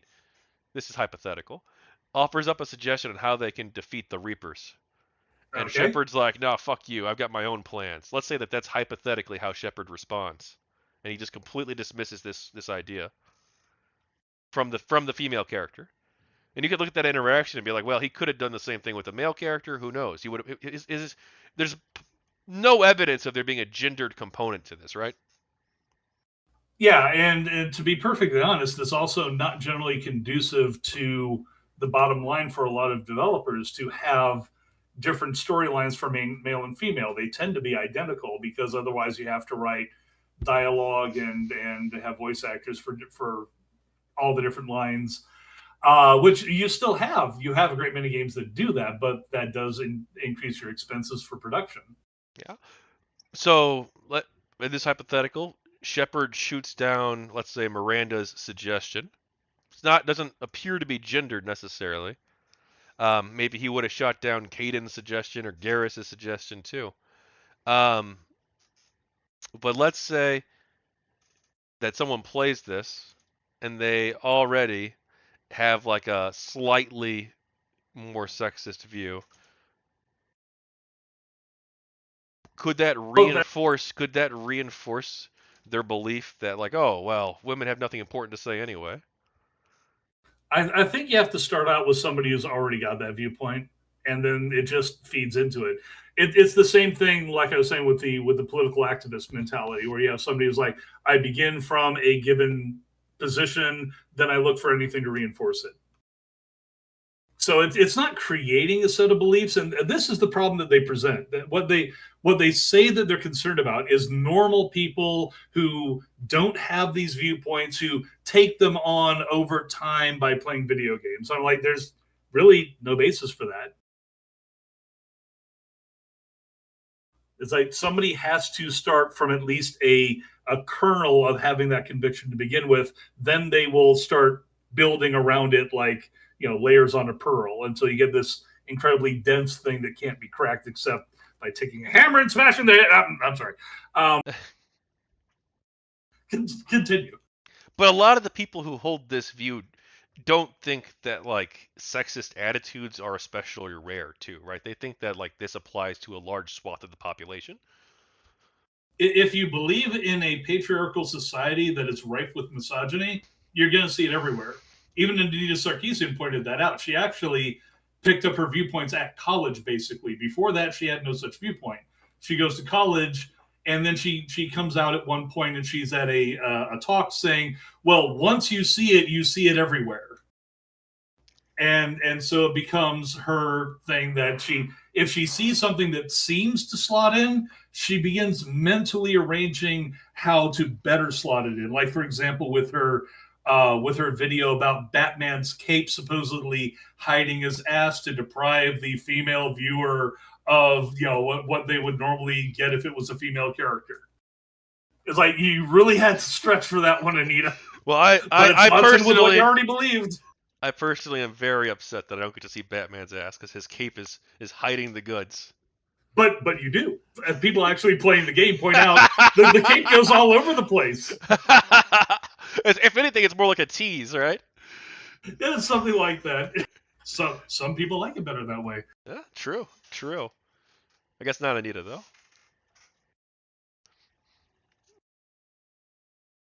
So yeah, when it comes down to that, I think it's really just another example of a moral panic where people are saying we can't expose the kids to comic books or to D&D or to video games because they're going to grow up to be mass murderers. Thank you, Professor Wortham. Well, are sexist attitudes especially rare in like modern 21st century America? Relatively speaking, yes. Globally, it's much bigger. Most other nations you would go to are a hell of a lot more sexist than the U.S. because it comes out of what is the best way to put this?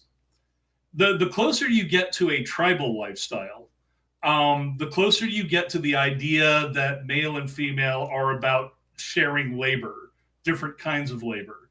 And this tends to lead to what was considered the quote unquote housewife role and the quote unquote male breadwinner role, because the guy would go out and actually go foraging, go hunting, do the very physically strenuous stuff out there that took peak activity, whereas the female with the better endurance could handle things better at home and was possibly more suited for farming in many cases.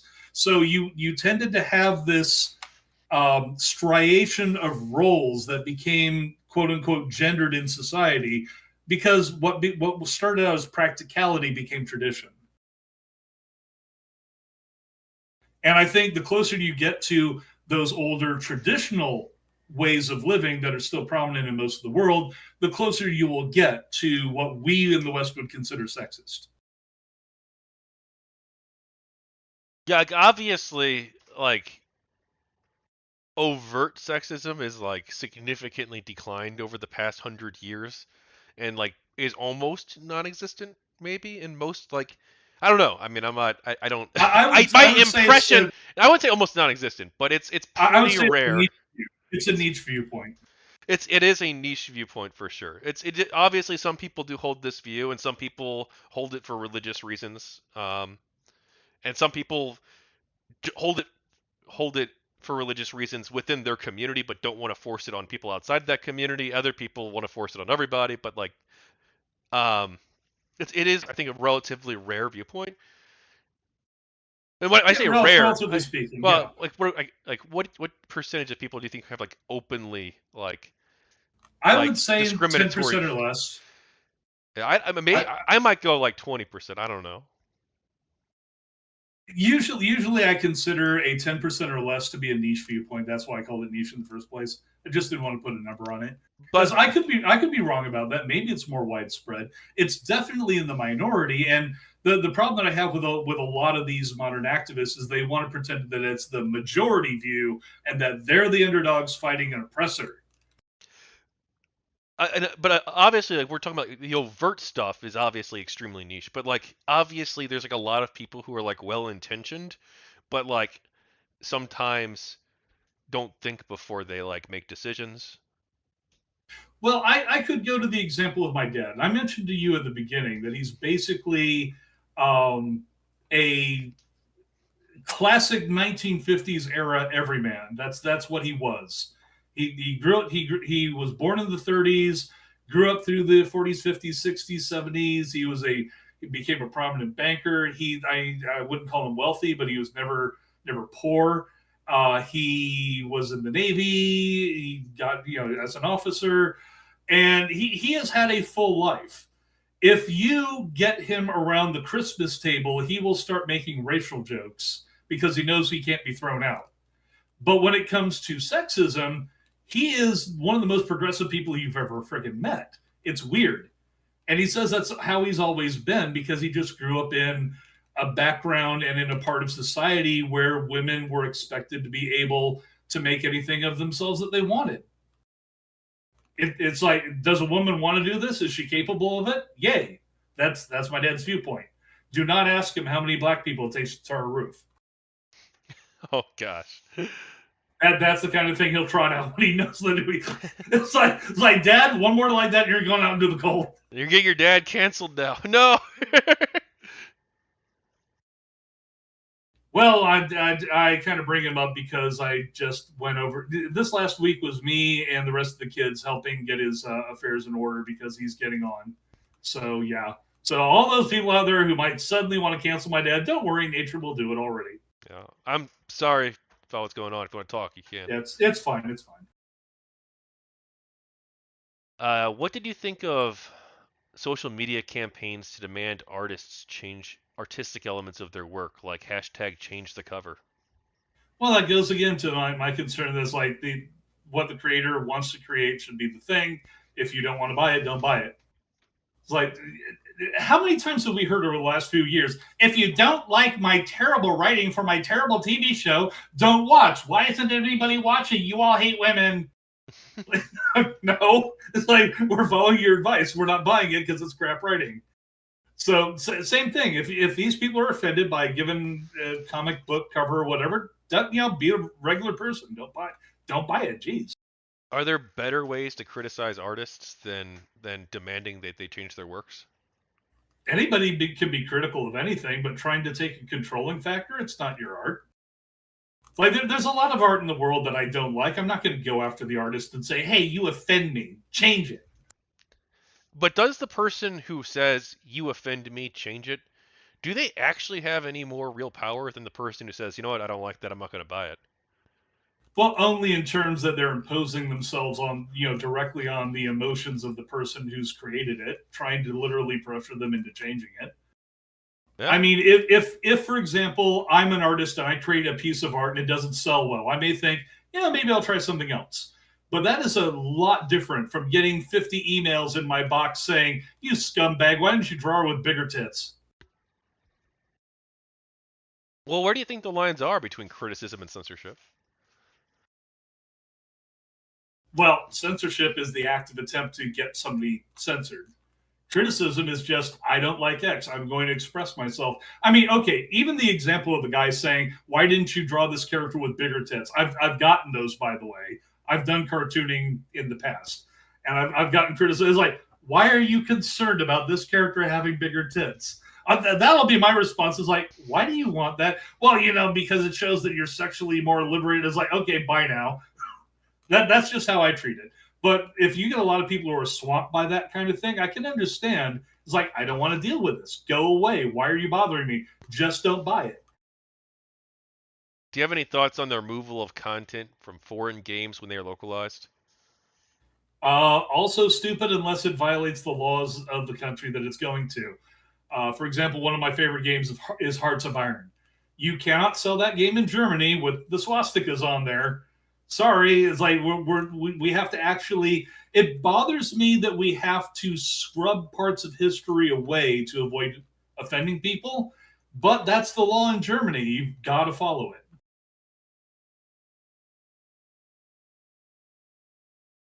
Some critics of the GamerGate movement have argued that it was mostly or entirely right wing. Do you think that's accurate?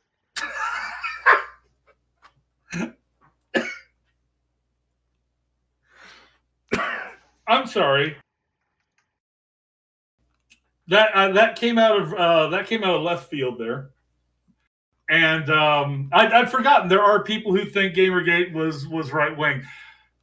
Okay, I was involved in a number of the operations where we were trying to actually collate our own political views. I was one of the most right wing people. There was like one person further to the right than me out of 100 or so respondents, and I was like dead center, and then like one little square off to the right of that, like right and up to right and up, like one little square. Everybody else was way the hell down in the left, in the libertarian and left wing viewpoint. Of course, I think part of the problem might be a lot of people who will throw around the term right wing include libertarian. Do you think that GamerGate was libertarian? It was the single strongest portion of the movement that I saw, followed by what I would call classic liberals, followed by what would have to be centrist, followed by the people further on the left, and then followed by the right. Do you want to talk about your political views or philosophy, Mr. Governor? Well, as I may have said before, my viewpoint was ethics, economy, education, and the Arizona Republic said that that was an extremist message. I was doing things like this was again back in the late '90s when I was on the ballot. One of the things that I was promoting was light rail for Arizona. The idea of a single central line that would cross the entire Phoenix metro area and link up with the buses in all areas. And they said, "Well, that's crazy. That would be so expensive. You'd have to tear up so much. You'd have to." And then they went ahead and did it anyway.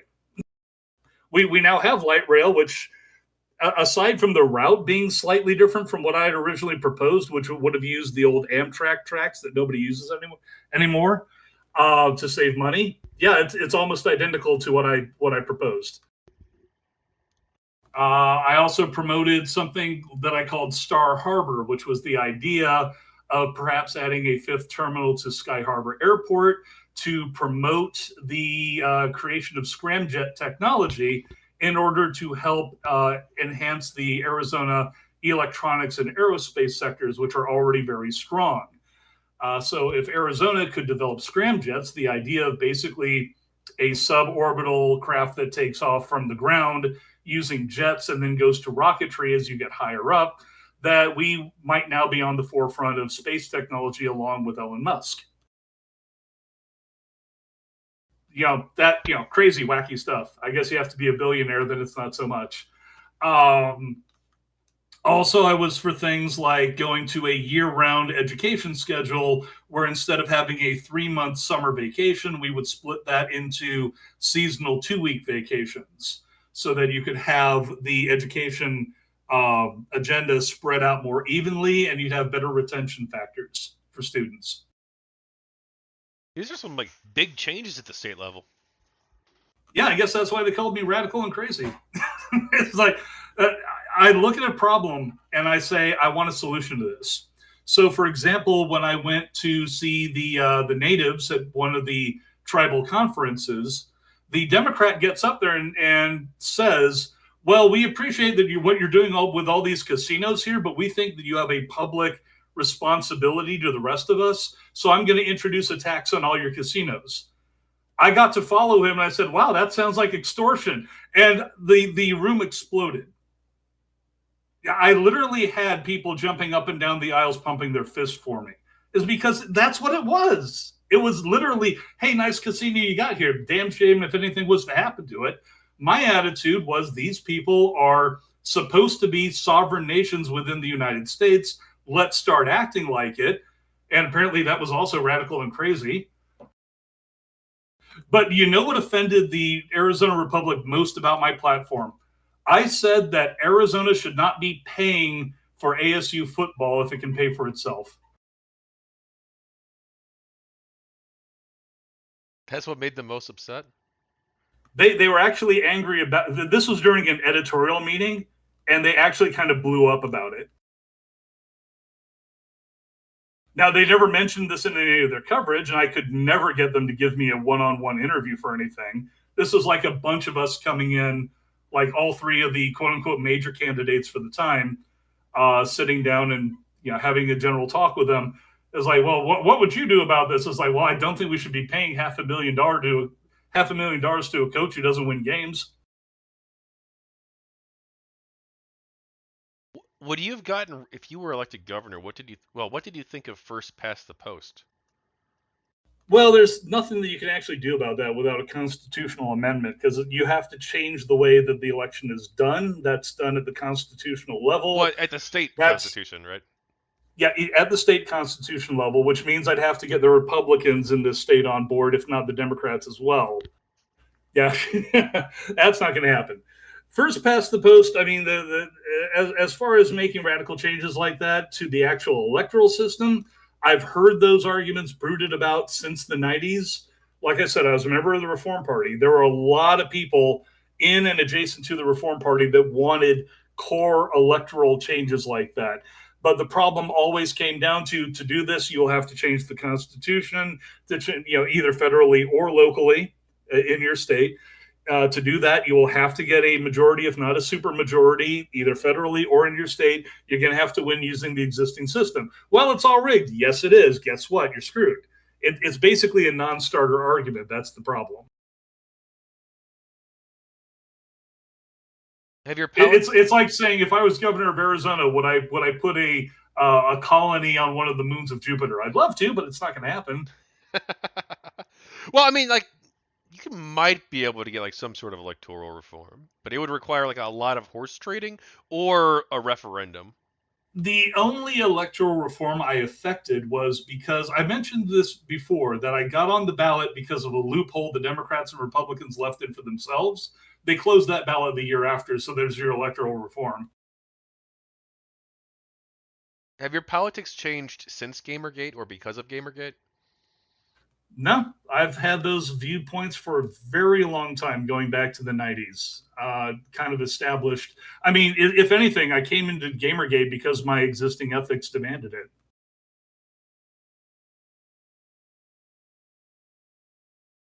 I know you disagree with it, but are you okay on free speech grounds with gaming sites criticizing games through a Marxist, feminist, Christian, or other lens? No, I'm not against that. Again, that's freedom of, that's your personal viewpoint. That is freedom of speech, and I am very much in favor of any lawful form of speech. Again, I draw the line as, is this going to cause harm? For example, are you using your quote unquote Marxist lens to say that we should be taking over Gearbox, killing Randy Pitchford, driving everybody out of there, and seizing the means of production? It's like, no. I might report that. I'm sorry. Some people say that Gamergate was the first battle of the culture war. Do you have any thoughts on that framing? Definitely was not the first. It was one of the biggest and probably one of the most successful, I'll say, in that they did achieve some changes and they did hold a line. In virtually all other culture war battles, the line has crumbled almost as soon as it forms up. And often because the corporations which are central to whatever drive is going on are the first ones to cave. But like I said, I saw this even in furry fandom back in the '90s when you had cultural warriors saying that they wanted the fandom's culture to change to be more welcoming to marginalized communities. And well, now we have problems with some of the people who are being defended even back then, who the fandom now suddenly decides it wants to run out because, oh, well, it turns out that zoophilia and screwing roadkill does not make for great optics.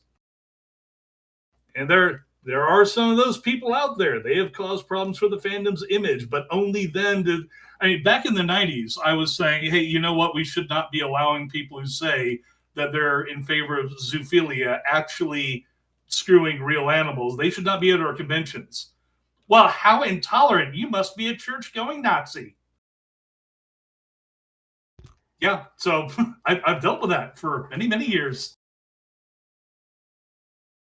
Roy, Look up burned fur one of these days, and you will see early culture war shit. burned fur? Burned fur. In fact, I could forward you the manifesto. All of 18 people who were ever actually part of the organization, and mostly just saying the fandom needs to clean up its image or it's going to go downhill. This is a long slide to the bottom. Nah, nah, nah. You're just a bunch of religious freaks. There's like literally one guy who's a fundamentalist Christian. Most of everybody else is either bi or gay. And they're just like, no, we don't want to be attached to this either. Some of the finest moments were watching a gay convention organizer accuse a gay Hollywood props designer of being homophobic in order to try and shut them up from discussing some of what was going on at early furry fandom conventions that this guy was running. Roy, this isn't GamerGate related, but what's it like being a furry? It's pretty fucking good, man.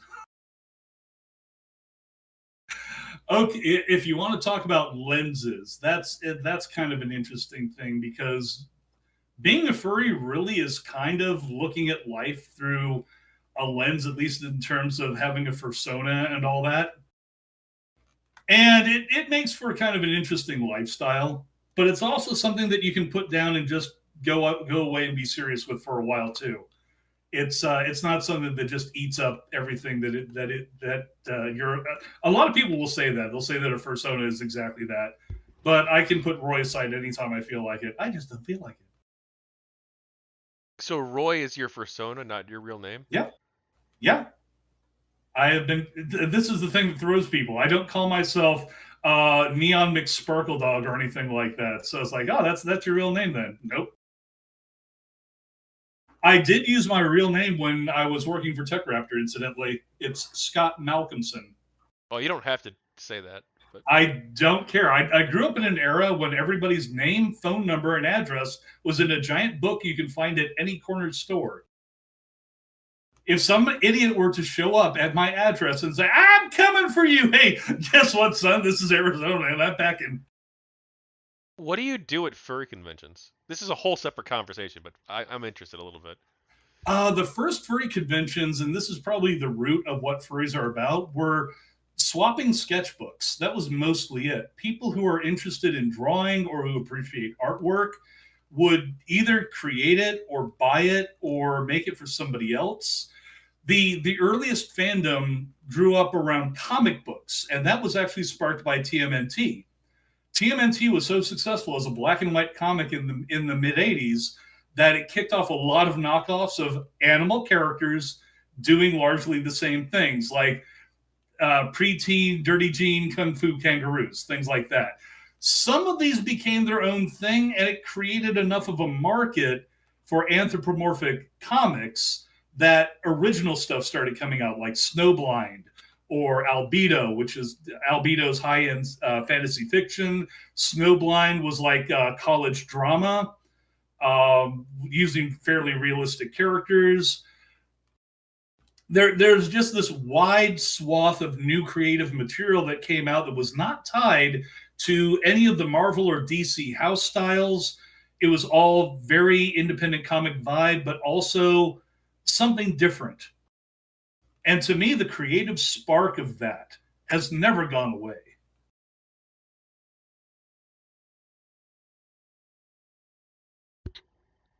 If I were to sum up furry fandom, it is an all ratings meta genre.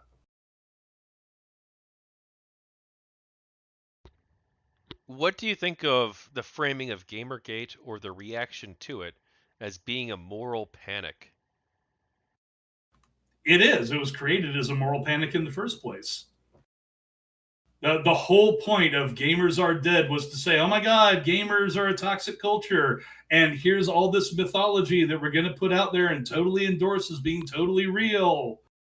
To me, it was no more legitimate than when you had Oral Roberts pop up with some kid who said, I got out of D&D because Satan appeared in my apartment building.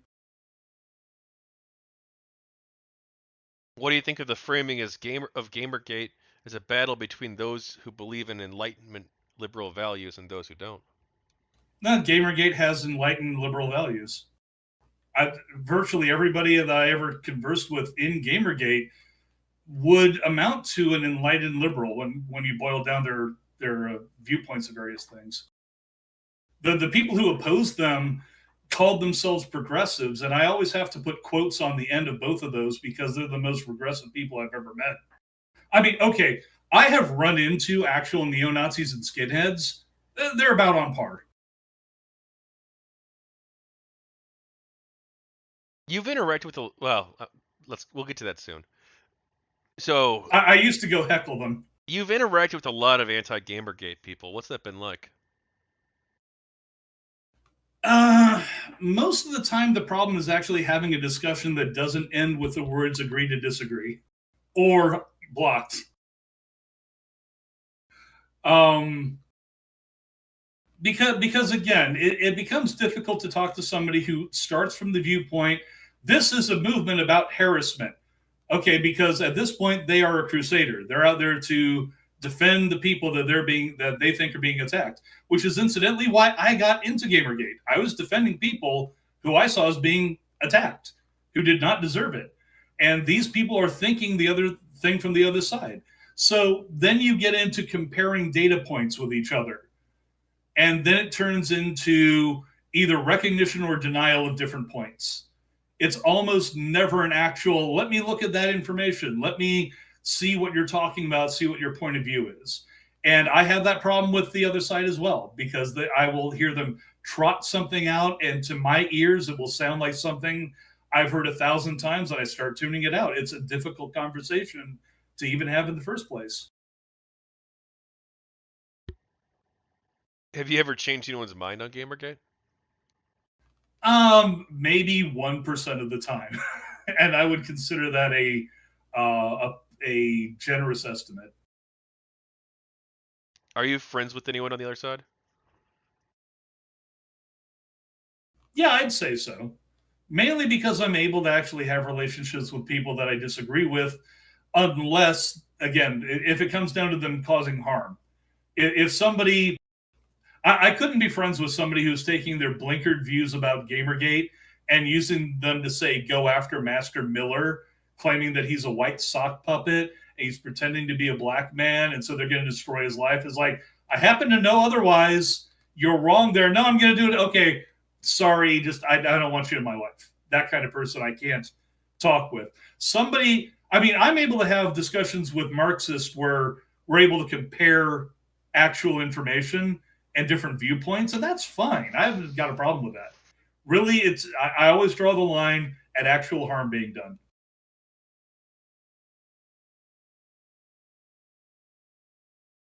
How could the GamerGate conversation, or the conversation about GamerGate, have been more productive?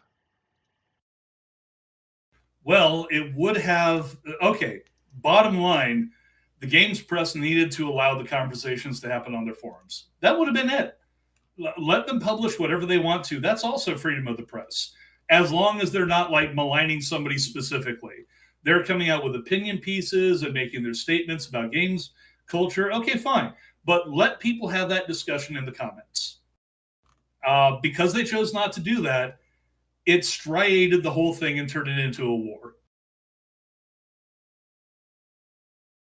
When some critics of well, actually, you talked about Master Miller. Um, this kind of ties into Not Your Shield. What did you think of that? Not Your Shield was a very important point that was very quickly blown off by people who were anti GG in the industry.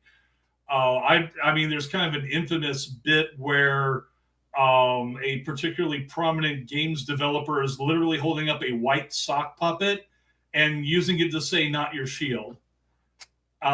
When it's people of color and women in Gamergate who are pushing back on the argument being made by a lot of these people that Gamergate was nothing but white males pushing back on women in the industry. Um, Actually, one of my favorite moments in the counter narrative was when Three women who were either pro or at least neutral on Gamergate were allowed to talk on Huffington Post Live. And they had one male host who was there who later on had to admit, look, ladies, I am here to be the devil's advocate here. I have to argue against your position. He's admitting, yes, he has bias. He brought bias into it. And all three of these women, I wound up calling them the three Valkyries because they just went in feet first, no prisoners taken, and they were making all these great points. So what did Huffington Post take away from that? Well, they had a second one with the one woman who was like on the fence about Gigi. They invited her back, not the other two, not the solid advocates, only the one. Then they teamed her up against three guys, all of which mocked and shut her down every time she tried to talk. And I'm just sitting here going like, you people are the people that you are arguing against. You bring a female in to speak her piece, and then you shout at her, you shout her down, you mock her, you don't let her get a word in edgewise, you keep putting words in her mouth. You are doing exactly what you say Gamergate is to somebody who is at least neutral on the subject. And I think that kind of pushed her into GG more because it's like she's seeing her own. If I recall correctly, she was actually a professional journalist at the time, mainstream. And so she's seeing her colleagues treating her in such a fashion over what she knows better about. Now Sorry to just go on a tear there. No, you're totally cool. We've already talked about this a little bit, but why do you think these websites banned discussion of Gamergate? You made it sound like it was because they were basically friends with people. Financially speaking, it was a stupid move because, again, with gaming journalism, you want as much engagement as possible. You don't want to drive away your audience. Even if you've got people who are screaming and cussing and yelling, you want those people in there because it's weird. It does not show up to advertisers as people cussing and yelling and screaming. It shows up to advertisers as more people engaging. That's all they care about. So your ads are worth more. You're selling more ads. If GG was initially clickbait or intended as such, the follow-up was exactly the opposite of that. So to me, it's like this didn't make any sense from a business point of view. Narratively speaking, these people are off their rocker. This sounds like people defending friends of friends. And the more I looked into it, the more connections I would see between who was writing what articles on behalf of whom.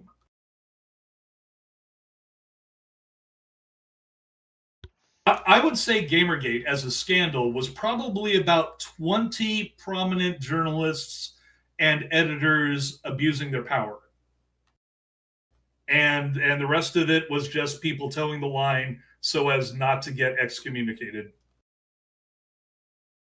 Why do you think some people claimed that Gamergate was about harassment or hating women?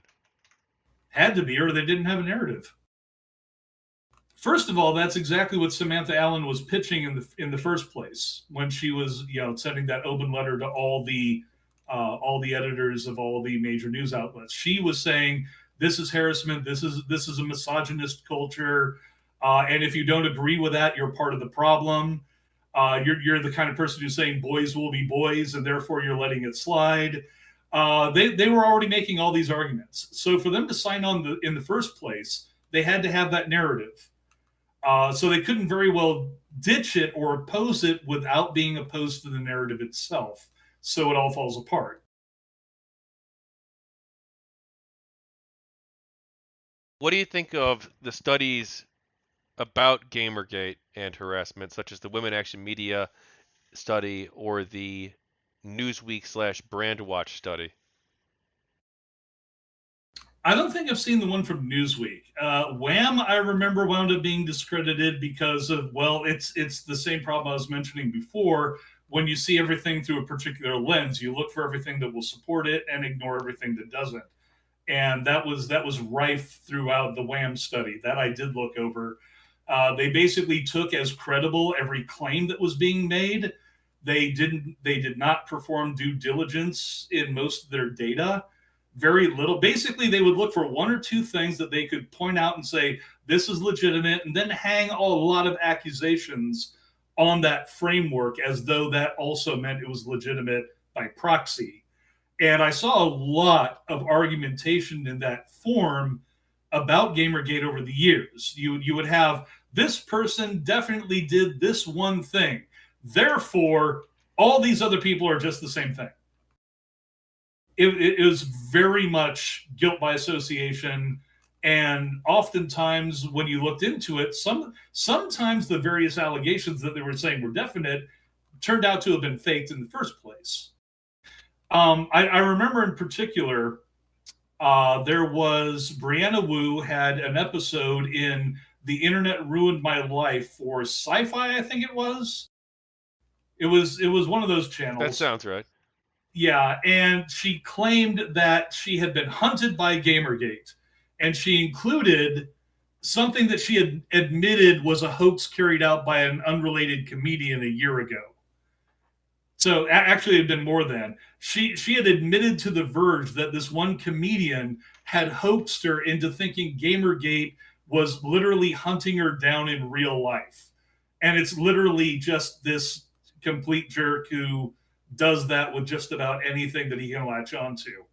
So, giving her the most credence possible, she fell for a hoax the first time around, but she knew it was a hoax by the time she'd sold her story to this TV show.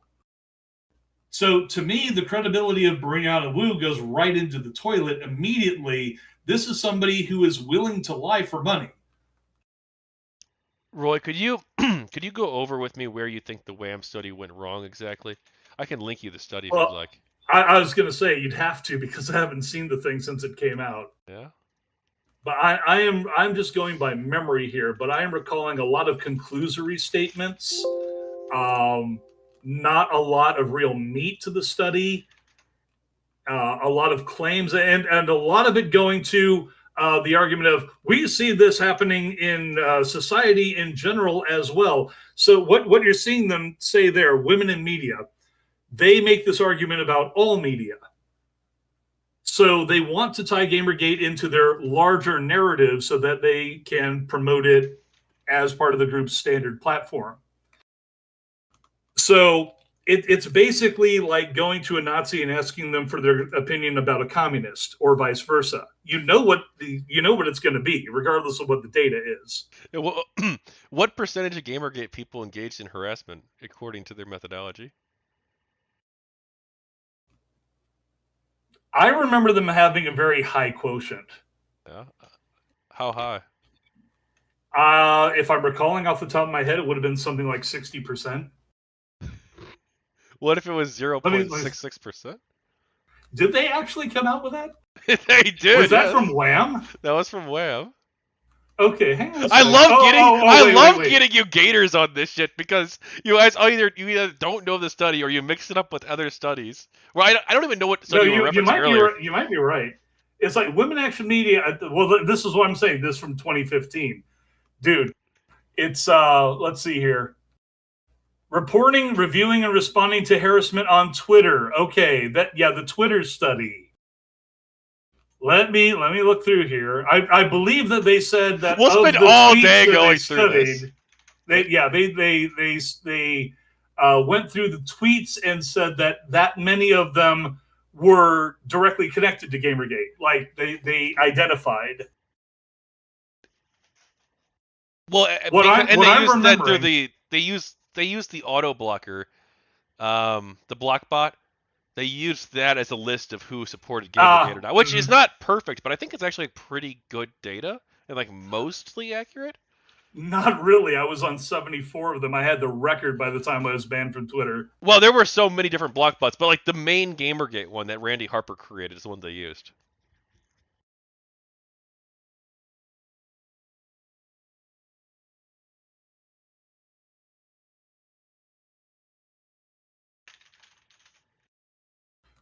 Okay, yeah, this is much more selective as far as the data set that they were going from, because not only was it Twitter, but it was like a section of reported stuff that was reported from Twitter, and then X number of reports of harassment, how many were escalated, how many were suspended, 18 warnings. Yeah, none of this actually says was this legitimate, was this actual harassment, Well, it and was it shows connected to Gamergate? why I remember that this wound up being more an assessment of how Twitter handles reports. well, Let me see here. this was looking at how many of the accounts on the block list had received reports because they were temporarily granted. Women Action Media was temporarily granted access to Twitter's like back end reporting system, which they don't usually give people access to, but they did Yeah. grant them access for research purposes. And it showed. So what they're looking at is how many of those accounts received reports, which like that doesn't necessarily mean that all 65 of the accounts associated with GamerGate people, all 65 of them were inherently guilty, but they had received reports. Did they count escalations only, or was it all reports? I think it was all reports. Well, they start off with all reports, then Yeah. they go to escalations, then they go to, I mean, they've got a different number entirely for, quote, genuine harassment reports. 317 genuine harassment reports. Well, The that's from their full data set, though, not from the GamerGate specific auto blocker, right? Right. I'm just talking about the base stuff. So 811 incoming reports of harassment, 161 of which were escalated reports with 70 suspensions. Okay, But these weren't. that's Well, the so to clarify, the study actually wasn't even about GamerGate. The study was about mm, harassment in Twitter generally.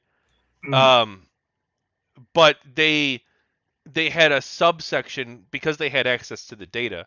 They had a subsection where they ran like a separate mini study on Gamergate. But what I linked you is the full report, which includes the non-Gamergate aspects of it as well. See, I'm trying to remember if I did a piece on this because the more I look at this, the more familiar this looks. But yeah, it's been a long time, so I was pulling 60% out of my ass because I was like, that sounds about right for these kinds of reports back in the day, but 0.6%. I like now. I'm remembering, and once you mentioned that, I was like, oh, that number rings a bell.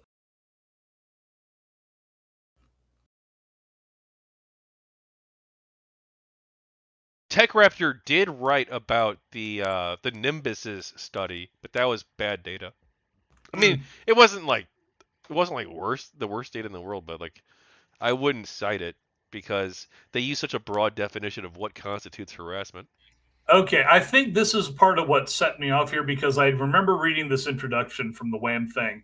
It include when they are talking about GG, they say harassment on Twitter associated with the controversy-led game critic Anita Sarkeesian, game developer Zoe Quinn, and game developer Brianna Wu to flee their homes and cancel appearances after harassers published their physical addresses, threatened them, and incited others to violence. It's like threats did exist. Actual incitement of violence did not. And fleeing their homes, nobody was ever able to verify that they actually fled their home due to an actual legitimate threat. In fact, I remember all of them complaining at the time police didn't take their claims of threats that they were supposedly fleeing their homes over seriously. They immediately attacked the FBI as being incapable of understanding what online harassment is.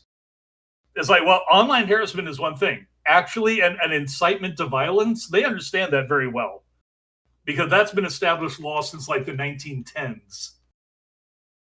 There is a hard line that you can go over when you're talking about incitement to violence. It's a very high bar to leap over.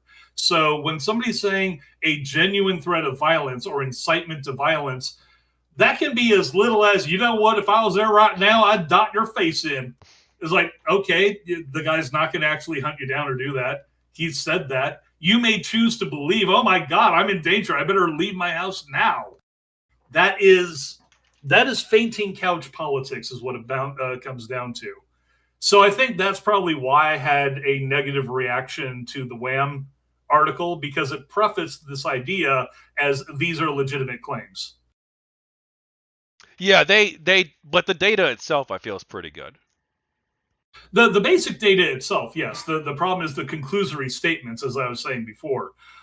Here's another one. I remember this one, October 2014. Pew Research Center published a study of the experience of online harassment in the United States.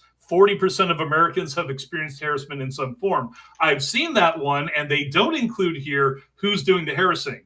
It's primarily women. Women are the ones who cause, according to that Pew study, women were like twice as likely as males to engage in online harassment. So, kind of leaving that little tidbit out of there, it is true 40% have experienced harassment in some form. That last bit is also very common to a lot of weasel word reports. In some form can be literally as little as what I said before. Like, I don't like you. You're a jerk. You wrote something that I find distasteful, and God will damn you for it, kind of thing. All right, let's move on from this. Okay. Unless you want, if anything else you want to say. No, I was getting into the weeds there. You're right. We need to move on. I'm just saying, yeah. That's probably my reaction was to the conclusory statements, not the actual data. What do you think of the GamerGate anti-harassment patrol? They did some good work back in the day. I remember they were actually doing things like tracking folks down who were genuinely causing harassment. There's a particular instance of a guy down in South America who was doing this kind of thing, and they tried to report it, and no action was taken. That was the real problem. People who wanted to keep the narrative going couldn't very well admit that GG was actually, or at least some portion of GG was going out of its way to go after those people as well and say, no, you're right. That sort of harassment is wrong. We are opposed to it.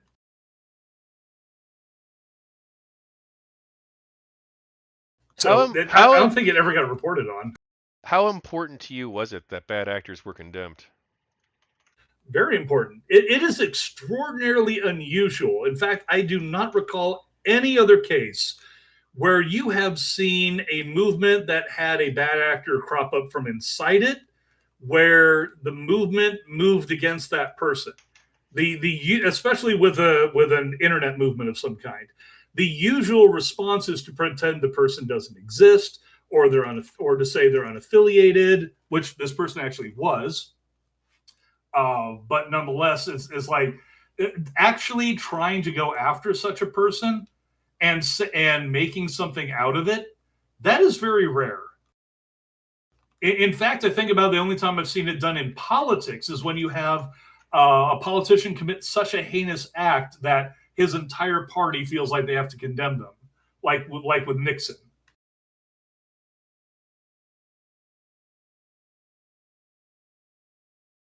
If you saw someone, quote unquote, on your side doing something you thought was bad, how would you handle the situation?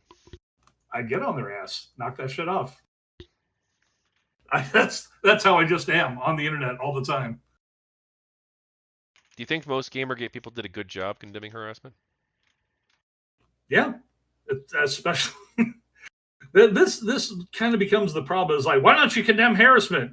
We do. The entire point is that we're offended that you're calling us harassers. We're certainly not in support of it. I mean, it's like if somebody accuses you of being rapist, and then you feel like you have to come out and condemn rape. It's like, I didn't rape anybody. I'm already opposed to rape. Why would I need to come out and condemn rape? Oh, it's because you've already convinced yourself I'm a rapist. Okay, in which case you don't care what I have to say about it. I'm not you personally, but you see where I'm going with that.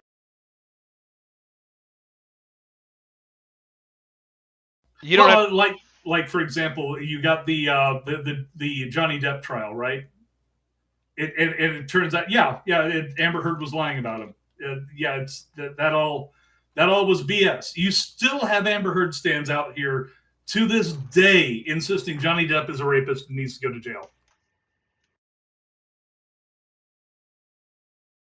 You don't have to answer or talk about it, but did you experience any harassment during GamerGate from either side or from third-party trolls? Oh yeah. Mostly it was about people from the other side who would accuse me of any number of heinous activities because I was supportive of Gamergate. Do you have any specific examples you want to go over? I'd have to dig up stuff from like the escapist mega thread from 5, 6. That's geez, how long ago? How long ago was that now? 7, 8 years. It's getting on. We're on the 9th anniversary of Gamergate. Yeah, so it would have been about 7, 8 years ago regarding the mega thread. You had a number of people in the mega thread who were like dedicated anti-GGers who would accuse anybody of anything and try and dig up stuff about them to get them to shut up, basically. The entire point was that they wanted you gone. They wanted you to stop talking so that the thread would die. So they just unleashed anything.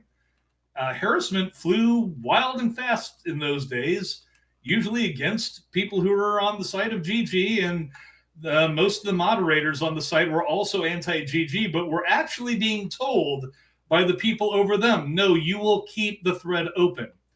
More than once, a rogue mod actually closed the thread, then it was forcibly reopened by management. So I'll give the escapists props for that, even though they ultimately, wound up bowing the knee. What do you think of what's going on with the escapist recently? There's been some recent developments. I'm not sure if you've seen. I've been trying to find out what happened exactly, but I've been seeing people like Yahtzee Croshaw bailing. A lot of their classic channels, the channels that basically made them what they are, just leaving, and something about how their colleagues are being treated. I don't know. Yeah, I don't know all the specifics, but that sounds roughly right. Apparently, one of them was treated very poorly, supposedly, allegedly, and then like half the staff, including Yahtzee, quit. I don't know about half the staff, but a large number of people. Yeah, I couldn't really comment any further without doing some due diligence on that. I don't know what's going on upstairs. I don't even. I mean, it might not even have anything to do with identity politics. Maybe it's just the strains that it ultimately will build up on a close network of creators. Like maybe what happened with Channel Awesome. We don't know.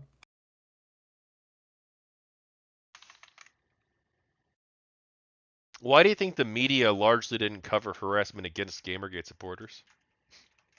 It didn't get clicks, and it went against the narratives that did get clicks. Although that's actually an easy way of saying it. I already mentioned before that they kind of sort of demonetized their own articles in a way, but all these years they keep bringing up Gamergate, and they always do it in a political context. So I think it is because of political activism. It's a for the cause sort of thing. If you humanize the enemy, then you undercut your own arguments. That happens a lot, especially in very passionate political circles. Dehumanization is always on the cards for that kind of a movement.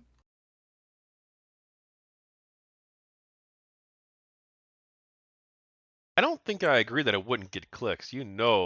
We probably would be reading about that stuff. Like if there were Yeah, mainstream articles about Zack Attack, for instance. no, I don't see them doing that well. But the main people who know about those folks are GGers. We're basically a niche audience in and of ourselves. So if they did articles that quote unquote catered to us, that's how they would see it. Then they would only be looking at that slice. And then also, again, if this were purely clickbait, I would say that they should be publishing all sides as much as they can, generate as much controversy as possible, and not shut down any of the discussions. So that is in large part what leads me to conclude that it is in fact a political movement. They are not about making money off of GG, they're about changing culture. And so if they admit that GG was like what happened at Airplay and Airplay wasn't the only thing. There were like 3 different credible bombing threats against GG meetups. That was just the most prominent one. True, there was a bomb threat in Washington D.C., I believe, and I think there are. Well, actually, hang on. I don't want to say that. There I was believe the other something one that was in canceled. Australia. There was one on Australia too, I believe. But I don't know if the Washington D.C. one got bomb threats and or someone called the bar owner and harassed him and demanded he take the people out. But I don't know if there were bomb threats as well, but that did happen too. There were definitely bomb threats. That's why the DC police went in and cleared it. Okay. I believe the bar owner was initially harassed, and when that didn't work, they went to the bomb threats. Yeah, because the So bar owner stood up to them. yeah, the bar owner's like, get out of here. This is DC. You think we don't get bomb threats every other day? uh, but um, but yeah, the main thing is that when you look at it in terms of politics, is it a political movement for gamers are dead rather than an attempt to actually make money off of clicks? If it is an attempt to move the bar in the culture war, then yeah, you don't want to give any positive coverage or sympathetic coverage, anything like that to quote unquote the enemy. And that's what that boils down to. Speaking of Zack Attack, do you have any thoughts on that? The name rings a bell, but I'm not recalling the details. It was when the group of anti-GamerGate people, including Izzy Galvez, Oh, tried to yeah, yeah. go after Mombot and Doxer.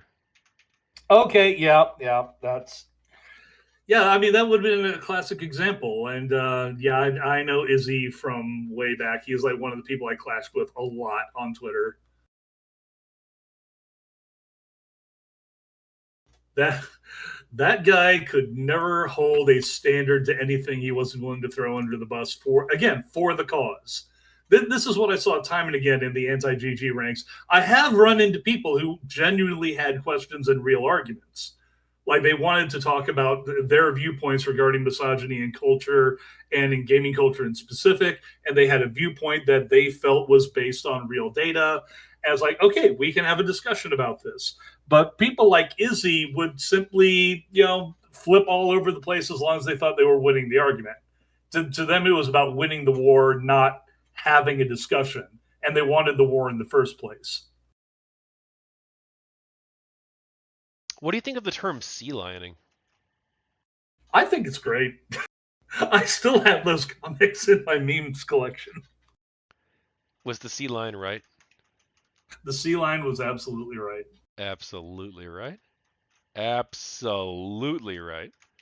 That's like that's something I ask people, and people have very divergent opinions on this, which is weird because like it also kind of gets into the weeds because the comic that was derived from the original Sea Lion comic, almost nobody's seen that. I've got that around here somewhere though. The one that people talk about was when they replaced the Sea Lion with a games journalist or a mockery of a games journalist, like wearing the plaid lumberjack shirt and everything. well, and it's weird too because normally like so you're like the 25th person I've interviewed. So like in the first like 10 interviews I tried to provide extremely detailed context about the sea lion incident and like even showed it on screen a few times. And then I'm like after like I'm on like but for the book, if you're reading like the 25th chapter of this book, like you probably already know what the sea lion thing is. So I'm not going to like explain it again for the reader. Maybe I should because some people might jump in just to see your interview and not none of the others. But You never know. You never know. But yeah, it's just I'm just sitting here going, why would you even invent that as a term to be anti GG in the first place? It is already. I honestly don't know how it caught on because it's such a vague, weird term in the first place. hello everyone. Who is going to naturally connect that to what they're trying to get across? It is a very strange term. You do have to commit that. What do you think of the burgers and fries stuff? I was never really interested in that. Again, to me, that went to the issue of some guy's girlfriend is cheating on him. The only real concern was how far the press went in defending their their associate, shall we say, being involved in that. And it's kind of like this is essentially a nothing burger. This is no big deal. This is a guy who got screwed around by his former girlfriend. Happens all the time. And then you just see the reaction from the press as like, what are you doing? It's like, we're circling the wagons. Why? To defend women. What?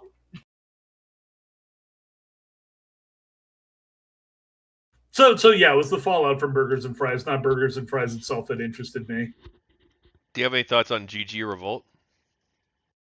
It seemed like kind of like that one scene from the Monty Python movie where you've got the People's Judean Front sitting there, and there's like, oh yeah, we would have done really well, except the People's Liberation Front of Judea, a bunch of splitters. It just seemed kind of like pointlessly splitting apart just to have a fight over what was ultimately nothing. Wasn't that mainly driven by people who were basically on the grifter side of things? Like it was all about self promotion for a lot of people. I don't think that most of the GG Revolt people were trying to self promote. I think a lot of them were just like, it's so complicated. I think a lot of them were mentally ill, actually. Um, I I'll really take your do. word for it. I I didn't really get that deep into it. well, some of I, them were mentally ill. Others were just like far right people. I saw it. I was over on 8chan at the time when I saw it brew up, and I thought it had something to do with the Baphomet breakout as well. I I don't. don't know. That seemed a little bit aligned to me. Like people from one were in the other, and back and forth. So to me, it just seemed like this seems kind of like an artificial movement created by people for lulz. Yeah, I don't know if I would say that there was a lot of overlap at all with Baphomet. I think Maybe that's not. a pretty serious claim. I wouldn't make that. One or two people. I'll be I think specific. there was at least one specific individual, G8 and Satan, who, Yep. but also I heard from someone else who was for a while at least a poster on GG Revolt, Thydrin, and That sounds familiar. he says he says that Satan, that as far as he's aware, that Satan probably didn't do anything bad on Baphomet, but he did post there at least once. Hmm. But I don't know. I don't know all the details. But I don't want to like slander this specific individual, you know? To me, the whole thing was pretty much an irrelevant sideshow. Can you define what you think harassment is? Yeah, it's when you're going after somebody to try and make their life miserable.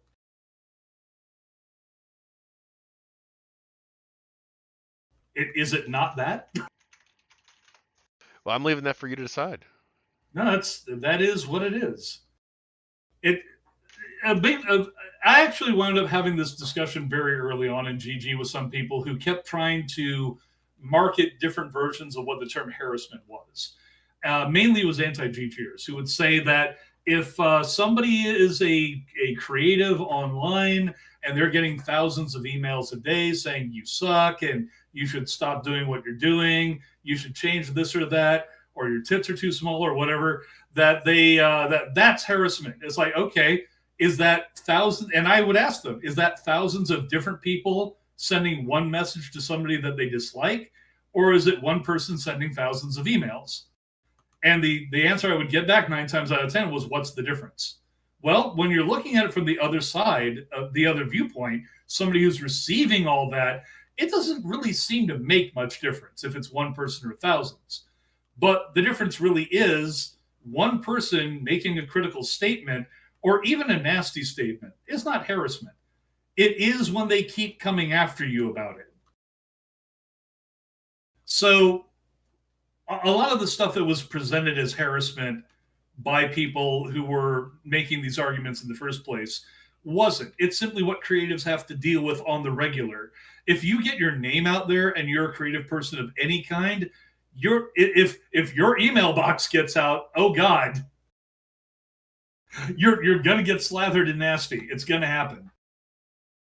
And but the response to that, pointing out this obvious reality, was, well, that's just supporting and promoting and accepting of the problem. It's like, no, there is no solution to that problem. The only solution is either A, don't give out your freaking email, or B, silence literally everybody on the internet from saying anything negative. Because otherwise, you will get the massed number of people, which is probably still a tiny percentage of whomever has seen your work, but that tiny percentage will still make itself heard. You either got to deal with it or you have to shut it out. That's all there is to it.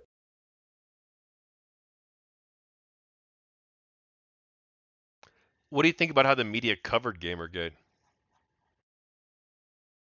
top to bottom, it was a smear job right from the beginning because they were trying to sell the idea of changing the culture. And being honest and honorable, straightforward and ethical, those all just get in the way. Are there any journalists you think did a good job or fair job covering Gamergate? Well, I would say me, but no. Even with myself, I can admit I probably had at least some bias in my stuff because I never like to think that I'm perfect at anything. There's probably at least some bias that slipped in. But I have a hard time of thinking of anybody, even people who otherwise did the groundwork. A lot of people will bring up Jason Schreier. Jason Schreier knows the business of journalism. He knows how to go about putting together a story, doing his due diligence, checking things out, and then he will still throw in his own opinion that doesn't even match up what he himself has been saying. So it's like this doesn't match your conclusions don't match your data. I'm defending women here. Okay, well there you go. So it's hard to point to somebody other than Mr. Owens, who actually did like that one article for which he gets castigated for, is like, yeah, here's the bomb threat, here's the facts, not taking a side, this is just what happened. And he gets shit on for it.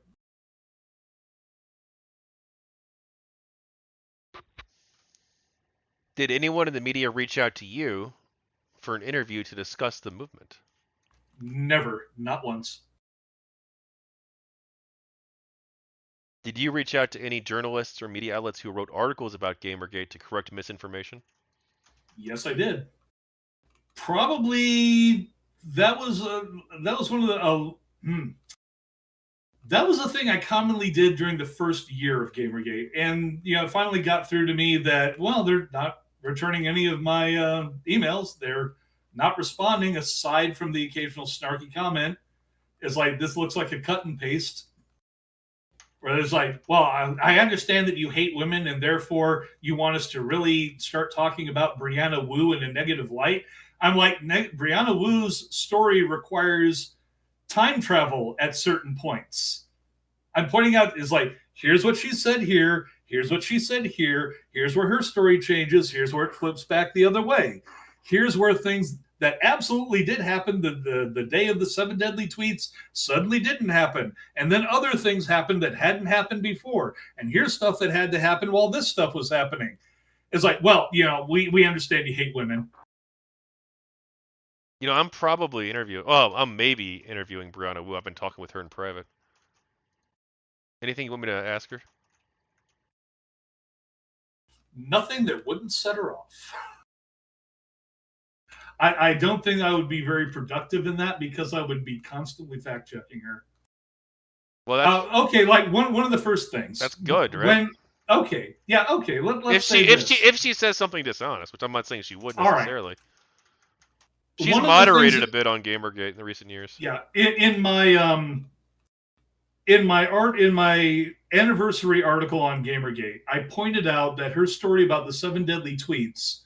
First of all, she has received these tweets while apparently getting out of her car, because her initial story was she arrives at home, she gets out of her car, goes to her computer, there's the 7 deadly tweets, and they're all within like 15 minutes or less.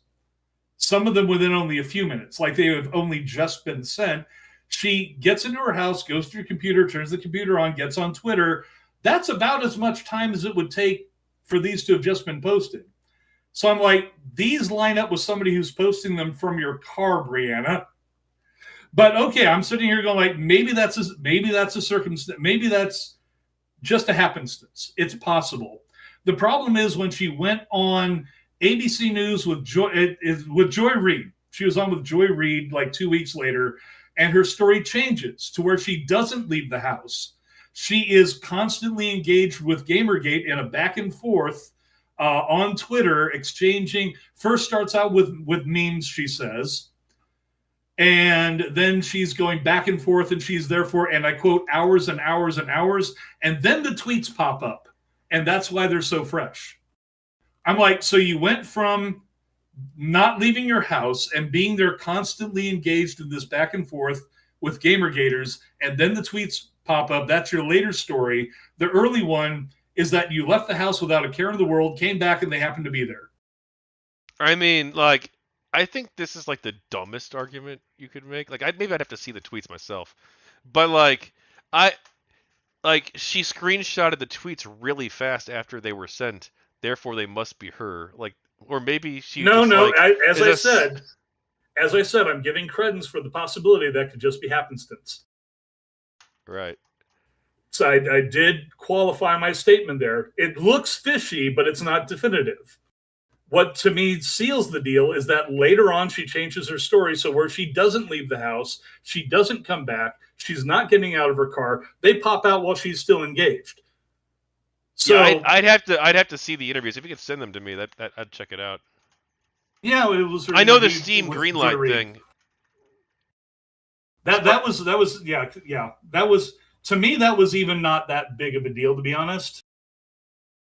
That I could actually frame it so where she's commenting on something as opposed to actually creating a fake harassment. It But could be seen many ways. I actually try to give people the benefit of the doubt, at least to steelman my own viewpoint before accusing somebody definitively of something. I'll say, X sounds fishy, but I don't know for sure. Well, So when she I say says that Brianna Wu is a liar, it's because of specific things that I can point to and say that's definitely a lie. yeah. Well, she says that the Steam thing. She says that the reason she did that is so that she could guide all the harassment into one place. What? That's what she That told just Stardust. Or at least that's what Stardust tells me that she told her. I haven't seen the full thing yet. That's well, okay. I mean, if you want to say that that's what she had in her own mind as an idea, it still means that she okay. It does mean that she's admitting to fabricating it, but she's also saying she had a reason for doing so. It's like, nonetheless, it's an example of fabrication. You're Well, it's not necessarily a fabrication. It's she's fabricating the harassment itself in order to quote guide the harassment over here. if But at the it, time, also she says, is Brianna Wu a terrible person? Knock yourselves out. She that doesn't. She that's that's not inherently fabricating something, right? see, that again is another reason why I didn't take this that seriously. It's like, is Brianna Wu a terrible person? That sounds like snark. To be perfectly honest, it just sounds like somebody being snarky or even self-deprecating. But I do remember something about at least one reporter doing an article that included that as an example of harassment. Now, I don't know if that's Wu presenting it to that person as harassment or this reporter picks it up independently, but it became part of the mythology.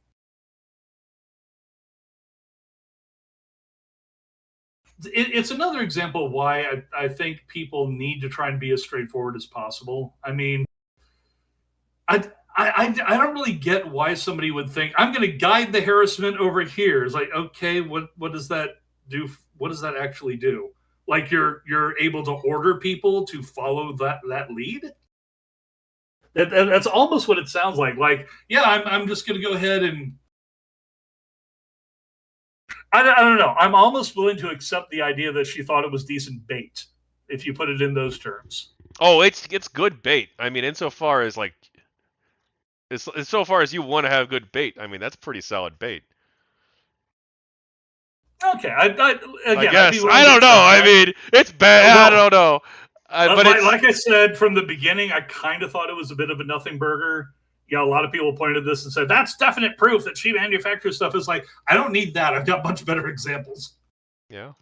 I don't know. Again, I'm not taking any side here. I'm just Understood. I have to put her side of the story in here for the book too. So Well, look, if you're going to be a journalist, you have to listen to everybody, yeah. and then just let the chips fall.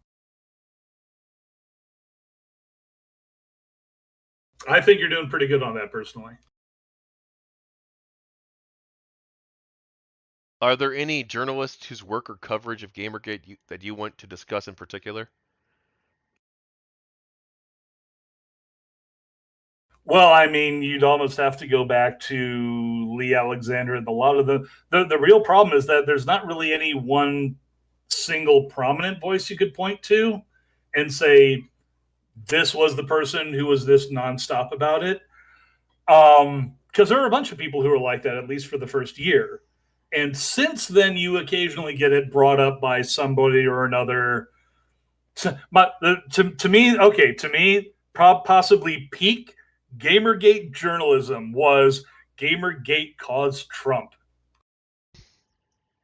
That's a later I had, yeah, it is. It is much Oh, later. actually, no. I think I took that one off the list. It is much later, but it just it exemplifies how far the mania goes, and how far someone is willing to bend reality to make it fit whatever they want to talk about at the moment.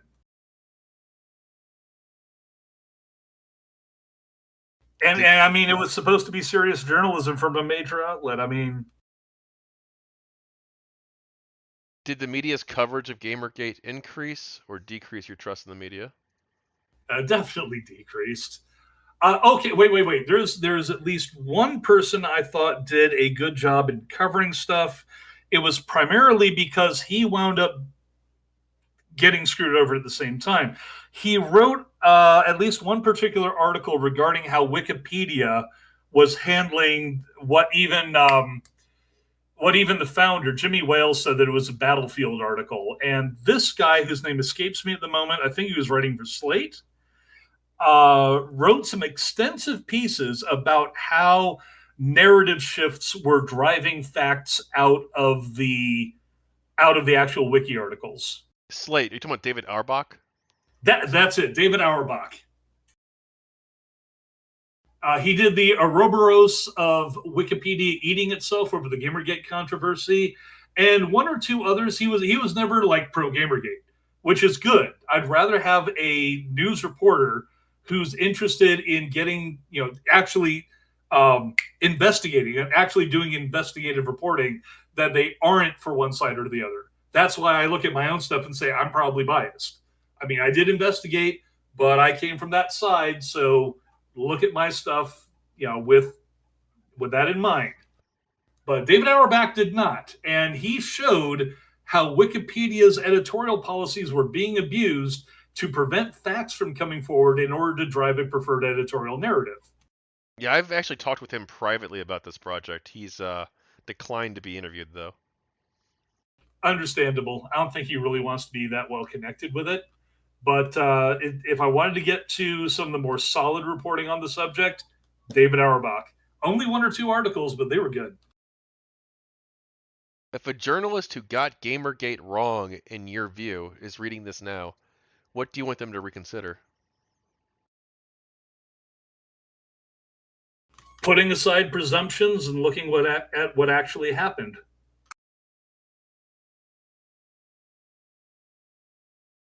What do you think the media can learn from how they covered Gamergate?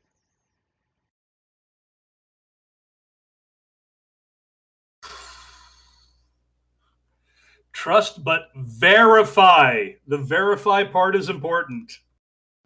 We saw a lot of what happened. Like, for example, when it came down to, I was mentioning Brianna Wu's interview on Joy Reid. She would not likely have gotten on MSNBC, except she had been vetted by other reporters who themselves had friends who, I'm trying to remember the guy's name. Specifically, there was a guy on with her. He was also on the panel that went after the Gamergate woman that I'm trying to remember for Huffington Post. He was on both of those, and he basically had set himself up as the person vetting the stories for all these people to go into mainstream media. So Huffington Post picked up the story because of him. MSNBC picked up the story because of him. And he was just straight presenting the narrative that had been fed by the games journalists without checking anything. So because he was trusted by other media outlets, they reported, other media outlets trust them, and it's a giant game of telephone. Nobody was doing their due diligence. And so the verify part is very important. That needs to come back to journalism. The real reason that it's not there takes time. Time costs money. Just punch. Just chunk out the articles, forehead. Have you seen the Wikipedia article about Gamergate? I was actually, if you look into the old talk sections, I mean, they're arguing about it. Oh, really? Were you an Yeah, it was editor? one of the. I was an editor on that and a few other articles at the time, I and I came in and I was one of the first people accused of original. What is it? Original source or something like that. It's something that they don't like doing. They don't want original journalism at Wikipedia. They want you to cite a quote unquote authoritative source. So, of course, when people start producing authoritative sources that are pro GG, suddenly these sources became non authoritative. tell me You can more. see it in real time.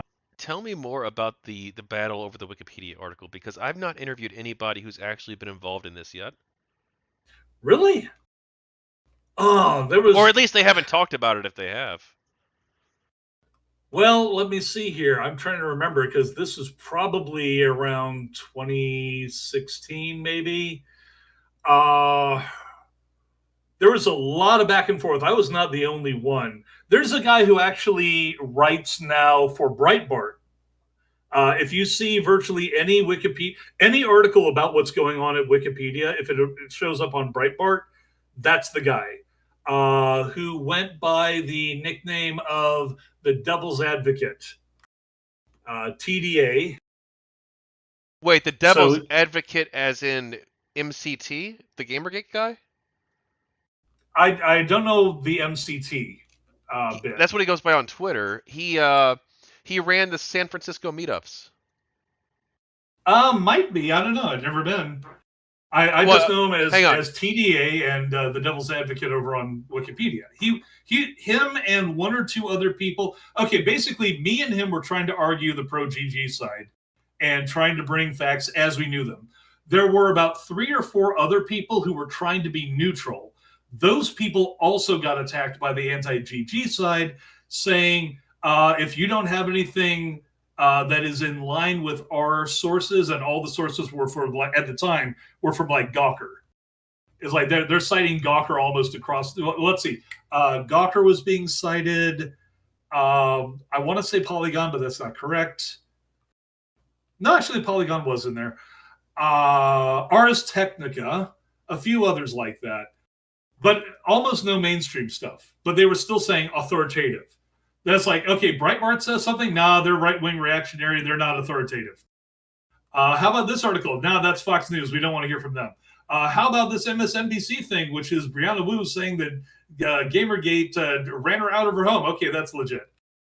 So they were never the Wikipedia article on GG, and in fact, about most articles is generally fact free. They don't want you doing original.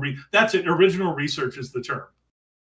Even if you are correct, even if you can prove you are correct, they will jank it. And it's not just about GG, it's about just about any topic. You are supposed to cite from sources. Well, it's funny you mentioned the Devil's Advocate because he's been in my chat a lot, and him and I've talked a bit about GamerGate publicly and privately over the past several years. Well, not like several years ago, and then like a 5 year hiatus, and then we talked about it again recently. I He's a wouldn't be cool guy. surprised if you, yeah, I wouldn't be surprised if you dropped my name on him. He's like, oh yeah, that guy. So, what do you think of our best friend Ryu Long? Oh boy. The name immediately rings a bell having to do with the Wikipedia problems. Wasn't that the guy who also got into shit fits with other people about like anime articles? That was He what he originally got in trouble he's for. like a whole Lalco now. He's like a like Yeah. the he's got He like a reputation on the internet now as being like this super like he's actually like got like cyber stalkers who are like obsessed with him. Not over the Gamergate stuff even, just like over his like insane obsession with Wikipedia and other wikis. And he's getting yeah. banned from all these wikis because they say he's too biased. Um and they seem to be right. It's if I recall correctly, regarding his link to the GG article, it's like he had already been getting banned or at least warned for these other anime related articles. Then he jumps in on the GG thing on clearly the solidly the anti GG side, and suddenly it becomes almost impossible to get the editors to do anything about him. It's like, hey, this guy is doing the same thing he does on other articles. Oh, wait, suddenly we're not getting responses. Suddenly other people are getting banned. Other people are getting temp banned and then outright banned and account bans. But not really long, not for a while. It took a while for him to fall, I think. he did like Ask Me Anythings on GamerGazi. He was apparently in the GamerGazi IRC chat room. Wouldn't be surprised. Like, dude, like this guy was like way too biased on this stuff. He's doing Ask Me Anything topics, If I recall and then he's correctly, editing the article. He's responsible for 20%, roughly 20% of the edits to the article, and made over 1,151 edits on the talk page. yeah, that sounds about right. I seem to recall also that he was also engaging in original okay, this is where me and him crossed paths, if I recall. I keep saying if I recall correctly. It's just been that fucking long. I remember having arguments with the editors. They were accusing me of original research because I was showing things like, "Hey, I've actually written articles about this. Here's a published article from a respectable blah blah blah. Here's details. Here's this. Here's that." Well, that's original research. And then Read Along would put up something that was just basically a straight up opinion statement. I'd be like, "Well, what about that? What about what?" So yeah, what was going on with the GG article was that there's very clearly a nested group way up at the top that wanted the GG article to be the way it is, and that is why they tolerated him so damn long there. Now, would it be worthwhile for people to try and fix the article now after all these years, or is it just? What do you think? Some of the same people are still overwatching it. Now, Ryu Long apparently later went to Rational Wiki and made over 9,000 edits to the GamerGate Wikipedia, to the GamerGate Rational Wiki article. Oh, I'm sorry. It says over 9,000 edits to GamerGate and a few related articles, and nearly zero to others. I am trying to remember what I originally got on Wikipedia. I think it actually had to do with edits to the Reform Party page. Yeah, I seem to think that's what I originally got involved in Wikipedia for. It's like, well, that's incorrect, that's incorrect, that's incorrect. That's where I was introduced to things like, oh, you can't do original research because, well, I was there. This happened. This happened. It's like this guy was the actual candidate. This guy was fake. Blah blah blah. It's like, no, that's just your opinion. It's like, no, it's on the record. Here's the record. Oh, okay, we'll allow that.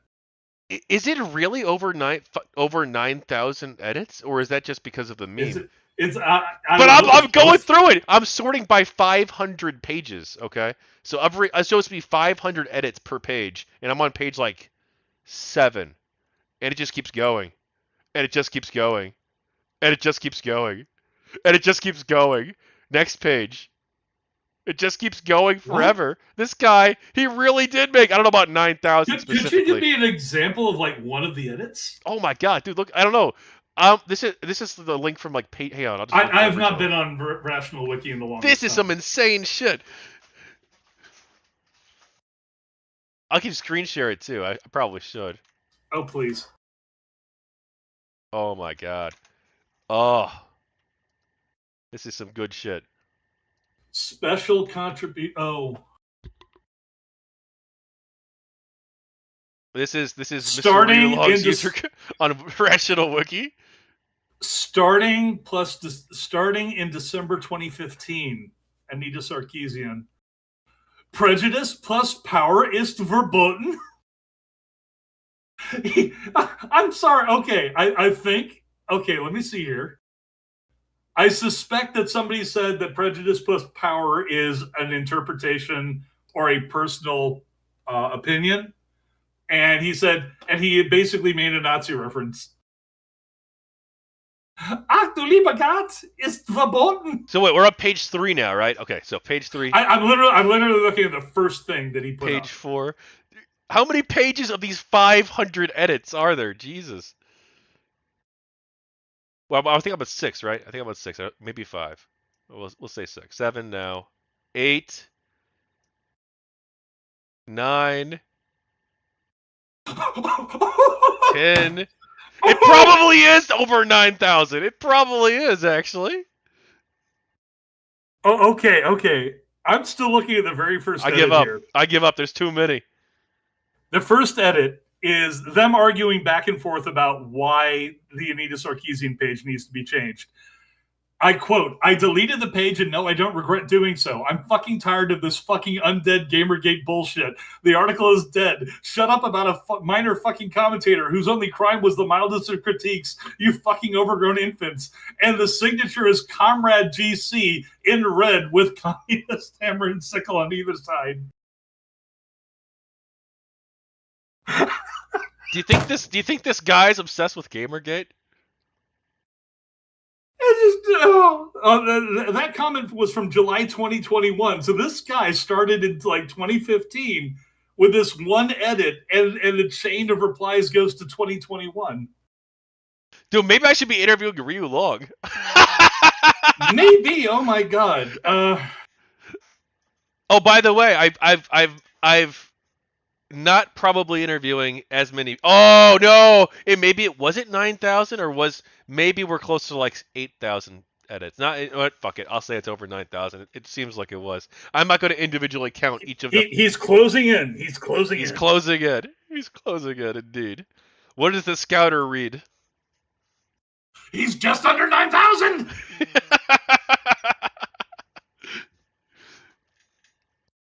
It might have been over 9,000. I lost track. I was just spamming the older 500. Oh. No, I don't think either of us wants to just go back and do it like 1, 2. So it's enough. I probably. So I originally had like 51 people scheduled for this. But I've been weeding some people out. Not really. Anyone who wants to do an interview, they can. But I had a bunch of people who were like maybes. And so I've been reaching back out to those people and being like, hey, look, do you still want to do it? If you do, we can 100% set it up. But no big deal if not.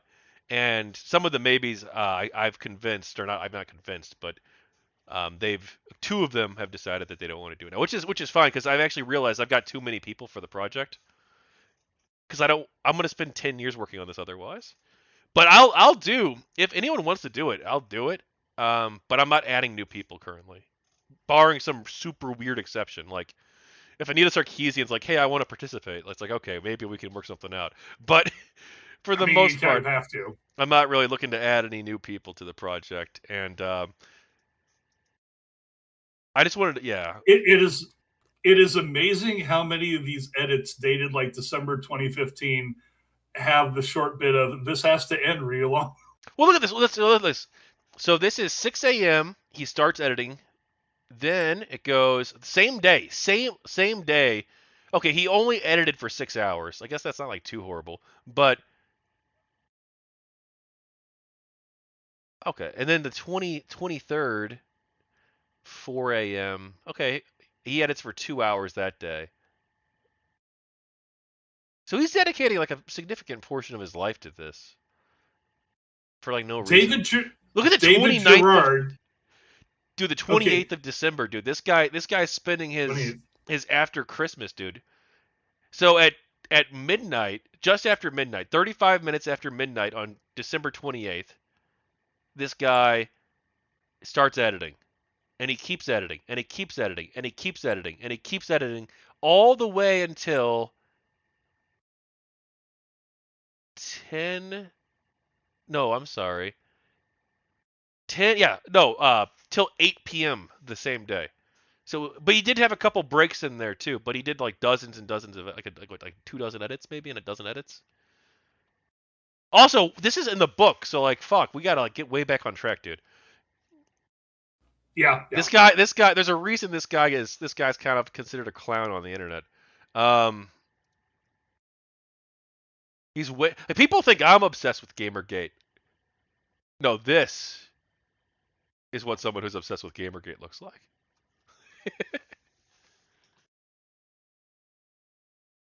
But This honestly, it goes to, well, oh, okay. All the lolcow stuff aside, when you see this sort of thing, you understand what I mean about people who act for the cause. This guy clearly believes that he is a crusader, and he's fighting for the right side of history or whatever. So that's the only reason people put in that kind of effort. I mean, bro, I was one of those people, man. But I was more reasonable. I feel. I was What actually willing to radicalized talk. you? I was willing to talk with people on the other side. In fact, I talked with a lot of people on the other side. That's part of like why this project has been so successful and why I'm able to get so many anti-Gamergate people on board with it, including Brianna Yeah, Wu, good on you. possibly. Is because I'm pretty reasonable and I have a good reputation, and people on the other side respect me.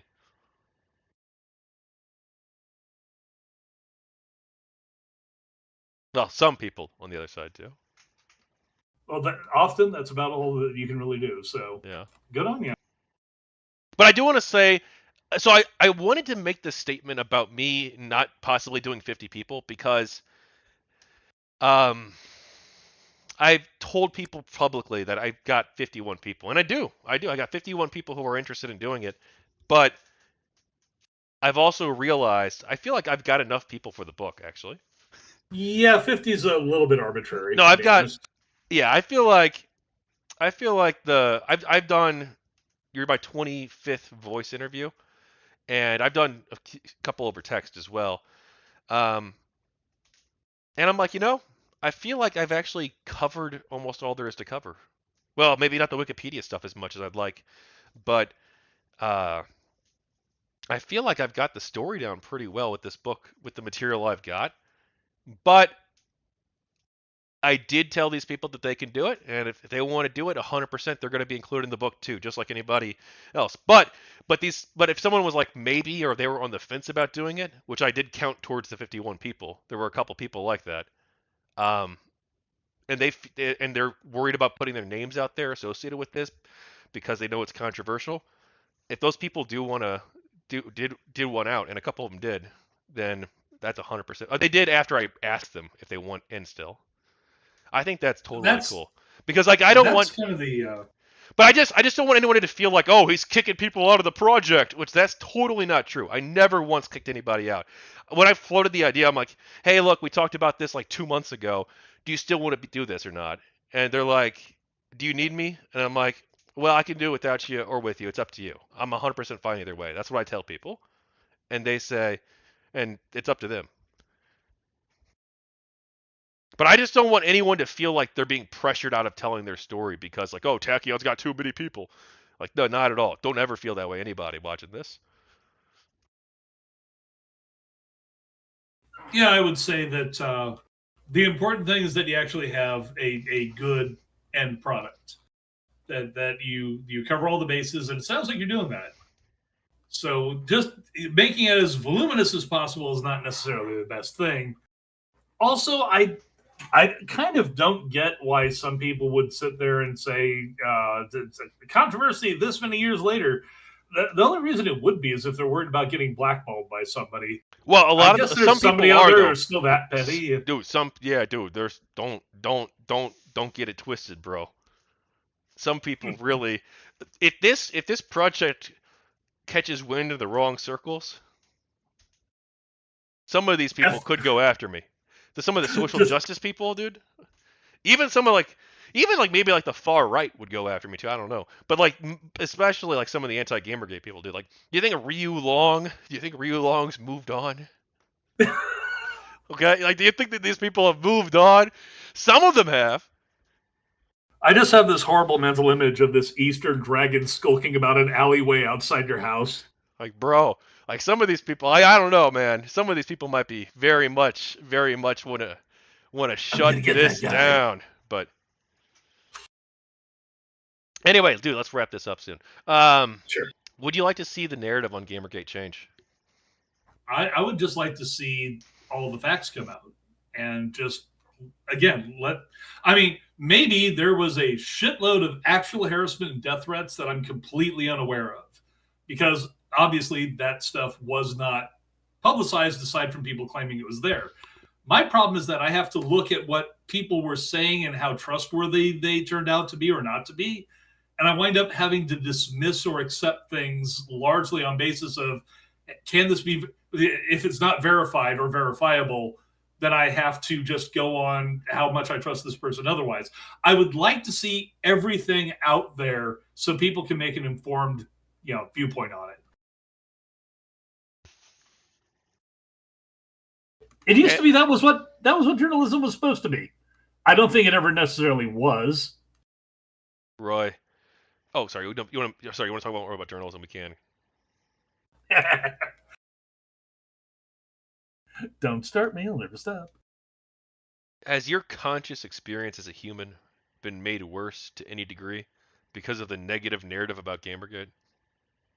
Nah. No, it's the thing is I'd been introduced to gaslighting and people lying for political advantage decades previous.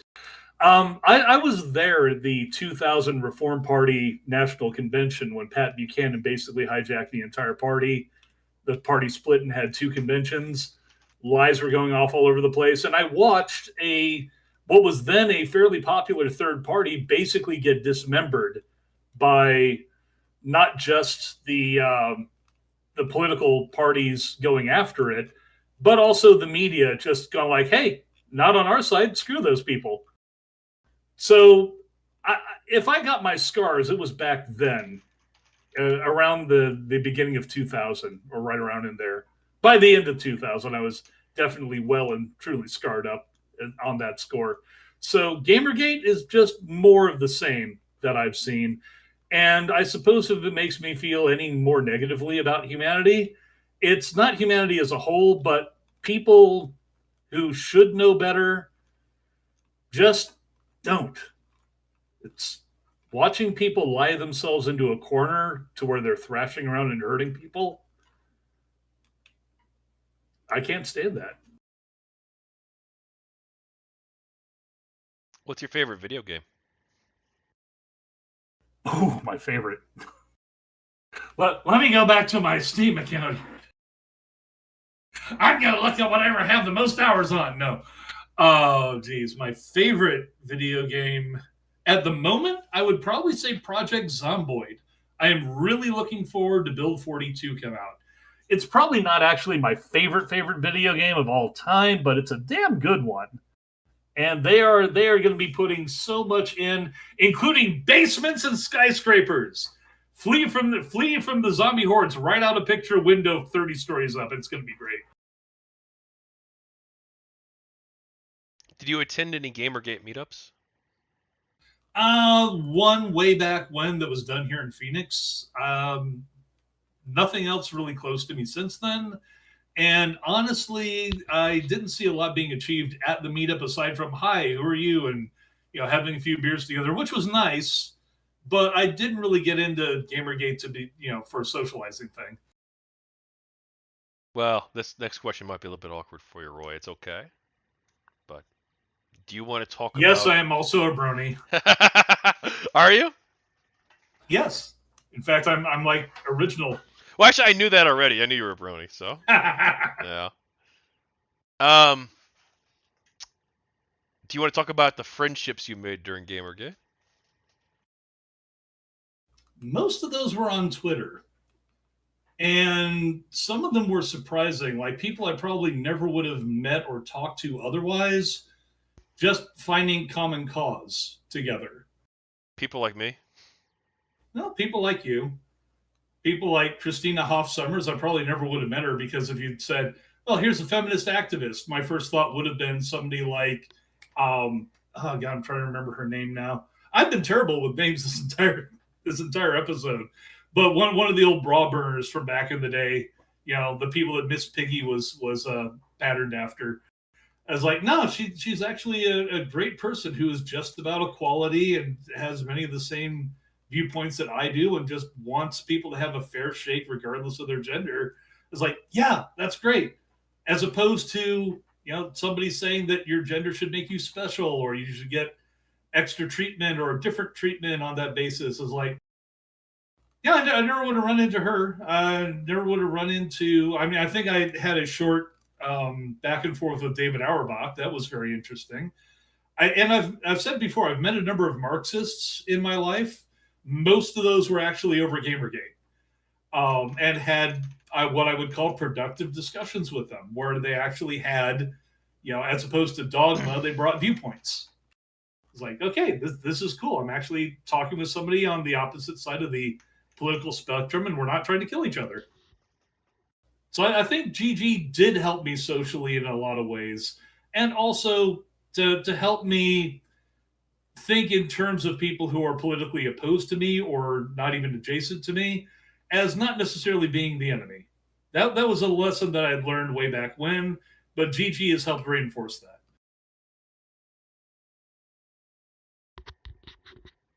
Speaking of Christina Hoff Summers, if you haven't checked it out already, I interviewed her as well.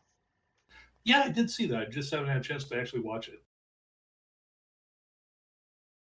Do you have any thoughts on Vivian James or Gamergate related art projects?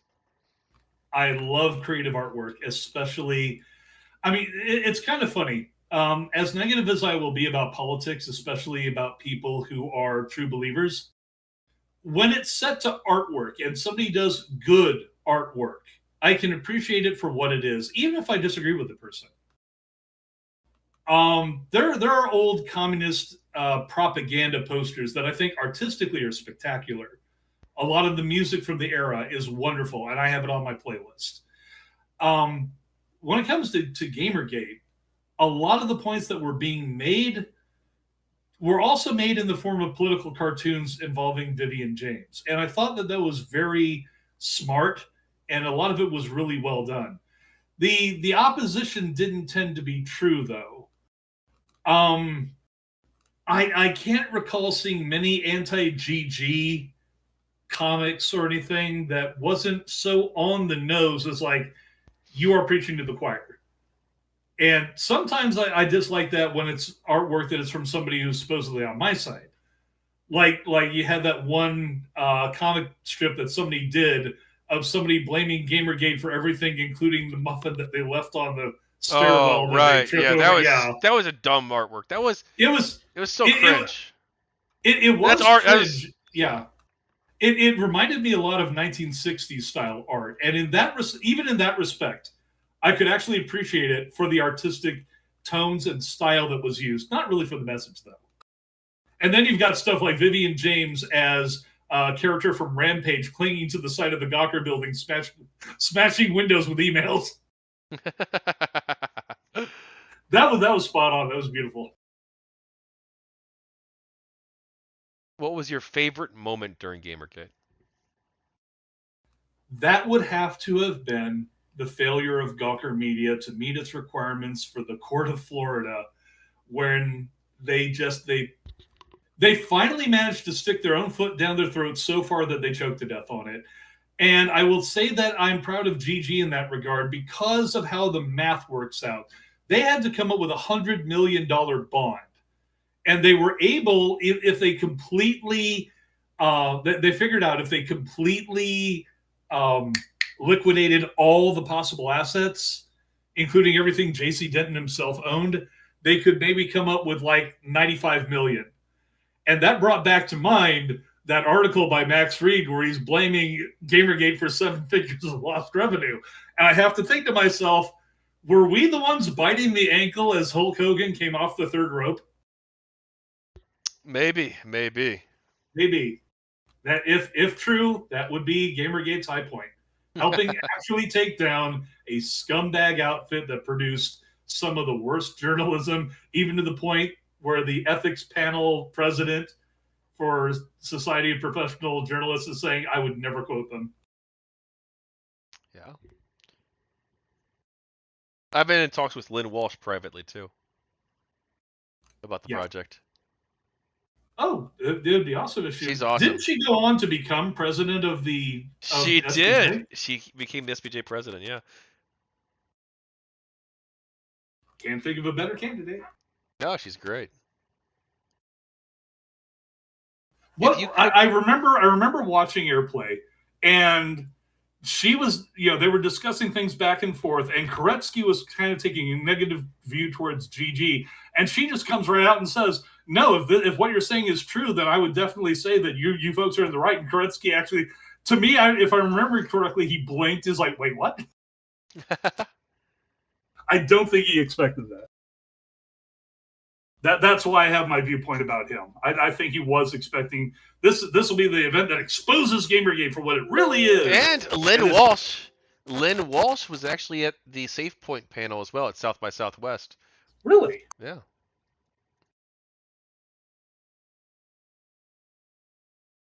I'm gonna have to look that up now. I think someone recorded it at the time. I'm not sure if it's still available on YouTube, but I was gonna say I'd be surprised if it's not. if you could have changed one thing about Gamergate, what would it be?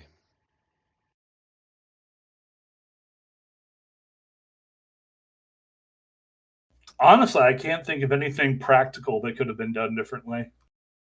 It was a leaderless movement from the beginning. It was about an idea as opposed to a specific objective. And it was really a war for the megaphone that they were never able to get more than a few grasps at. Airplay was probably the biggest opportunity that they had there, and yeah, it's what else are you going to do about that? I anything that I could say that should have been changed would have had to have been done from the journalist side of things. What would you personally have done differently during Gamergate? Can't think of anything actually. Let's say it's 10 years from now, and an online movement is looking to Gamergate for guidance for their movement. What advice do you have for them?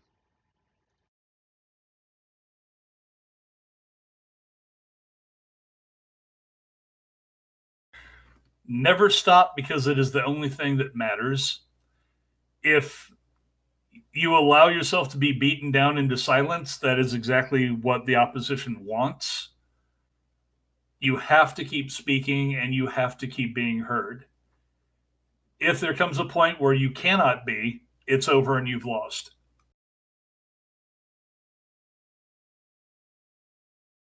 What have you personally learned from Gamergate?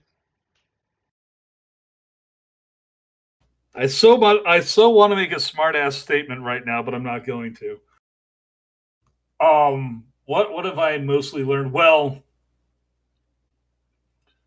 just how corrupt the gaming industry is. I thought before Gamergate that most of the gaming news industry in particular was mostly people driven by their passion to talk about games and to cover these things. I was always like, even before I knew what things were really like, I was like, this can't pay very well. This is not like they're doing it for the money. So it's got to be about the passion, right? And then you actually get into it, and it's like, no, it's just another business behind the scenes. It's a pretty scummy one.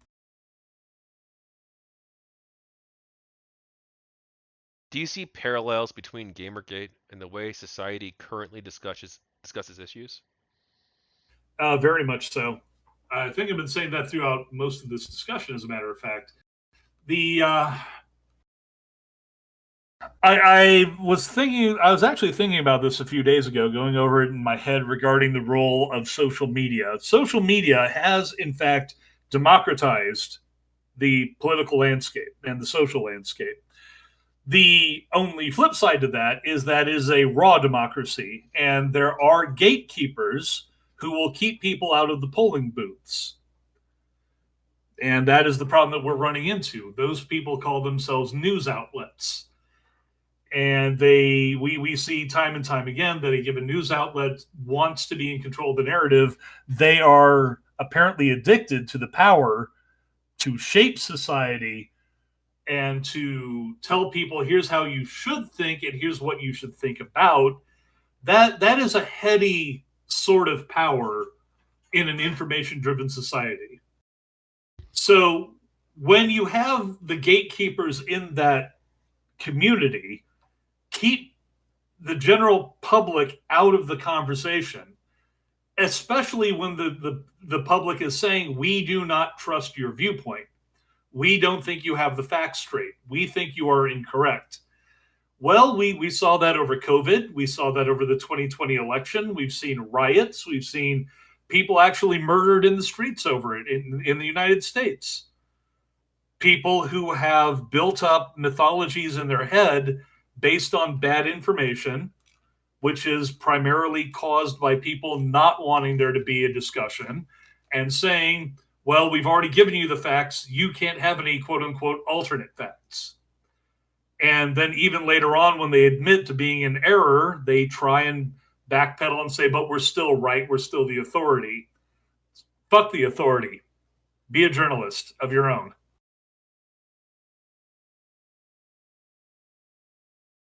Become unbullshittable. What do you think of the decentralized and leaderless nature of GamerGate? Very common to internet movements of just about any kind. It's probably the largest of its kind that I've ever seen, though. Was I, Gamer? Oh God. when you think about it, if you have an internet movement of any kind, unless it begins from an organization that is already a movement, that has a structure, that has a hierarchy, that can say so and so is in charge, this person does that, this person does the other thing. Unless you already have that, an internet movement is going to be leaderless. It's just how it works out. One of the critics of GamerGate that I've spoken with, Hannah Zamora, in my interview with her, she believed that GamerGate needed to create some sort of official organization to gain the legitimacy that it craved. You mean like furry fandom? I don't. Is there like a? Furry fandom is a leaderless, internet-driven movement. Now it's artistic. It's an artistic movement primarily, but there is no leader of furry fandom. It's about an idea, about anthropomorphic artwork in various forms of media, entertainment, things like that. People will get into arguments over what the spacesuit design would be for a horse. Okay. So, but they will also get very deep into that. There's no leader there. There's just a couple of people who get together and start talking about something that they mutually have an interest in. You cannot demand of any significant controversy that pops up that if people want to talk about that, they have to appoint a leadership. Was GamerGate successful in your eyes? Partially. I'd say it was partially a failure, but that was almost always a foregone conclusion, given, as I said, the control of the megaphone and who had it. I'm surprised that they actually got as far as they did, as we did, achieving what little was achieved. It is at least something significant. So, but you do have to compare that to actual organized movements, which are funded and have leaders and have objectives that are much more effective, doing largely the same things. But my problem with such groups has always been that they start, as I said before, and almost at the very beginning of this discussion, they start from an ideological perspective. And often that perspective is incorrect to begin with. And so if you have a large mass of people doing something that is funded and organized and everything else, but it's incorrect, I won't say wrong, that's a moral suggestion, but factually incorrect, then those people are just harming people. Gamergate, even if it had been wrong, wasn't likely to harm people over it. Mainly because it wasn't organized to do anything in particular. Aside from you would have individual people say, hey, let's do an operation. And other people would agree or disagree. And then they'd come up with an operation. And then you'd have volunteers. It's very, I mean, ultimately, that is grassroots in a nutshell. Well, again, I have to play devil's advocate. Right at the very end too, which I don't usually like to do. I usually keep this pretty No open, problem. but I want to push back a little bit here because you said that GamerGate doesn't hurt anyone. But one of the things that, again, this GamerGate critic I've spoken with and interviewed, Hannah Zamora, one of her points was that GamerGate put a spotlight on a large number of individuals, um, Okay. whether by accident or just because they were involved in some sort of scandal or whatever it happened to be. They were they had a spotlight put on them, and some of the people who were looking at that spotlight might have had bad intentions. Okay. And And how is so, that the movement doing harm? well, I don't think it is the movement doing harm. But Well, she would believe it or say not, these people wouldn't have received backlash, criticism, or in some cases even actual harassment had the movement not existed. well, one can say that about the entirety of the Democratic and Republican parties. It's this. It is actually more in that line because those parties will often put spotlights on people. Often, instead of merely being mistaken about something, assuming Gamergate was mistaken about somebody, let's assume for the moment that at least somebody had something mistaken put it out about them by GG, and somebody else acted on that.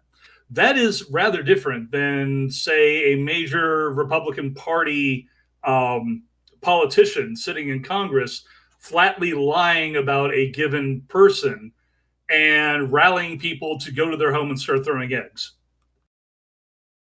And nonetheless, that shit happens. And we are not talking about dissolving the political parties who themselves have actually managed to get people killed over the years. So if I were to put up GG against our actual straight up political representation in this country, Gamergate comes out looking like saints. I mean, you have to stretch a long way to say if somebody puts a spotlight on somebody else and then a third party, not being incited to do so, decides they're going to go and do something on their own, that the party that did not incite them is actually inciting them. This is actually a matter of US law, believe it or not, that I was talking about before. Incitement has a very hard line to cross. And merely taking action because somebody said something negative about something is not it. Now, once upon a time, it was. Once upon a time in the United States, there was a Supreme Court ruling that said it's fighting words if you protest the draft. And therefore, you need to go to prison if you protest the draft because you are causing people, a third party, to act on your statement and you caused an anti draft riot. Except the person accused did not, and they didn't say that he did. They just said that he said things in public which naturally led to that. That is actually where the shouting fire in a crowded theater statement comes from. Roy, for you, The Supreme Court has backed way the hell off on that ever since, particularly during the 1960s.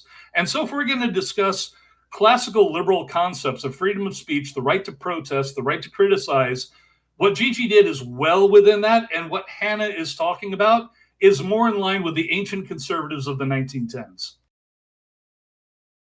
that was a pretty good answer, actually. Oh, thank you very much. For you personally, what would success have looked like? Success would have been what I said before. The mainstream media, actually just the gaming media at least, saying this is a bad idea. We need to back off of this. We need to open up discussion, and then we need to drop it. That would have been the best thing for them to possibly do. Matter of fact, it would have been best for them even economically, because then they could have farmed all the clicks and engagement they were getting that they threw out the window because they wanted to control the narrative more than they wanted to actually have people listen to them. Real quick, Roy. I've been torn on this for at least a week and a half now, maybe 2 weeks. What order should I ask these questions? So, for instance, like, was Gamergate successful in your eyes, and what would success look like? I don't know if I should even have the second question, and I don't know if I should put that first or put it second. I would actually say put what would success look like first, because then the question is, was by that you then have a standard which you can say, was Gamergate successful. So that's one reason I would say that Gamergate was only partially successful, mainly because it managed to apply punitive measures causing at least some of the bad actors in the industry to get out. Yeah, I do like that. I do like that. I guess the reason I put it second was because if they said no, I would treat it as a follow-up. But if they said yes, I would treat it as I would ignore the question altogether and skip it. But but most people give like super nuanced answers that aren't like a yes or no. So it's not really been working the way I've been wanting it to work. Yeah, I would say, define success and then is it successful? For you That, personally, what would GamerGate being successful look like? And I'll put that. I'll I put think that I just first. said No, that. no, no. I'm sorry. I'm reading. I'm reading out loud what I'm typing. I'm gonna Oh, put okay, that okay. first, and then I'm gonna ask if GamerGate was successful in the future. Thank you. All right, yeah. I might tinker around with it later too, but for now I'm okay with that. All right, Roy. We're nearing the end. If you could do it all over again, would you? Yeah, why not? Absolutely. Are you kidding? This was some fun shit. It was. This was It great. was it's been a hell of a ride, Mr. Bones. Take us around again. It's been a hell of a ride. It's been a hell of a ride. And it was a good cause, and there were amazing people. And yeah, fuck yeah, I'd do it again. Maybe Yeah, I. I'll tell you, if GamerGate had turned out to be the sort of people that I was told that it was about, my God, I would have been on the other side so fast. Oh It's just yeah, I didn't find the people that I was being told the movement was composed of. It's like where are all you scumbags? Where are you? Because I want to fight with you. yeah. No, I'm with Roy. I don't. Roy, we agree 1,000%. If the media like was actually telling the truth about GamerGate, like I would Yeah, be opposed to it. But it's not true. I mean, obviously, look, I any large group of people, there's gonna be a couple bad actors, but like the vast majority of the people involved were not at all like the media said. I kind of like to wrap up on that point with a just one of my favorite comic book protagonists of all time was a member of an imperial court, and the empress is asking why he stands with her despite all the slander that everybody else speaks against her, trying to remove her from power, because it endangers his own position by doing so. And he says, "I've always been more of a hostage to truth." It's a good answer too. You're good. You got a lot of good answers here, Roy. What do you think of this interview project? I think it's good. If nothing else, it. I almost want to say nail in the coffin. It's not though. It's the kind of archival objective that really needs to be done at some point.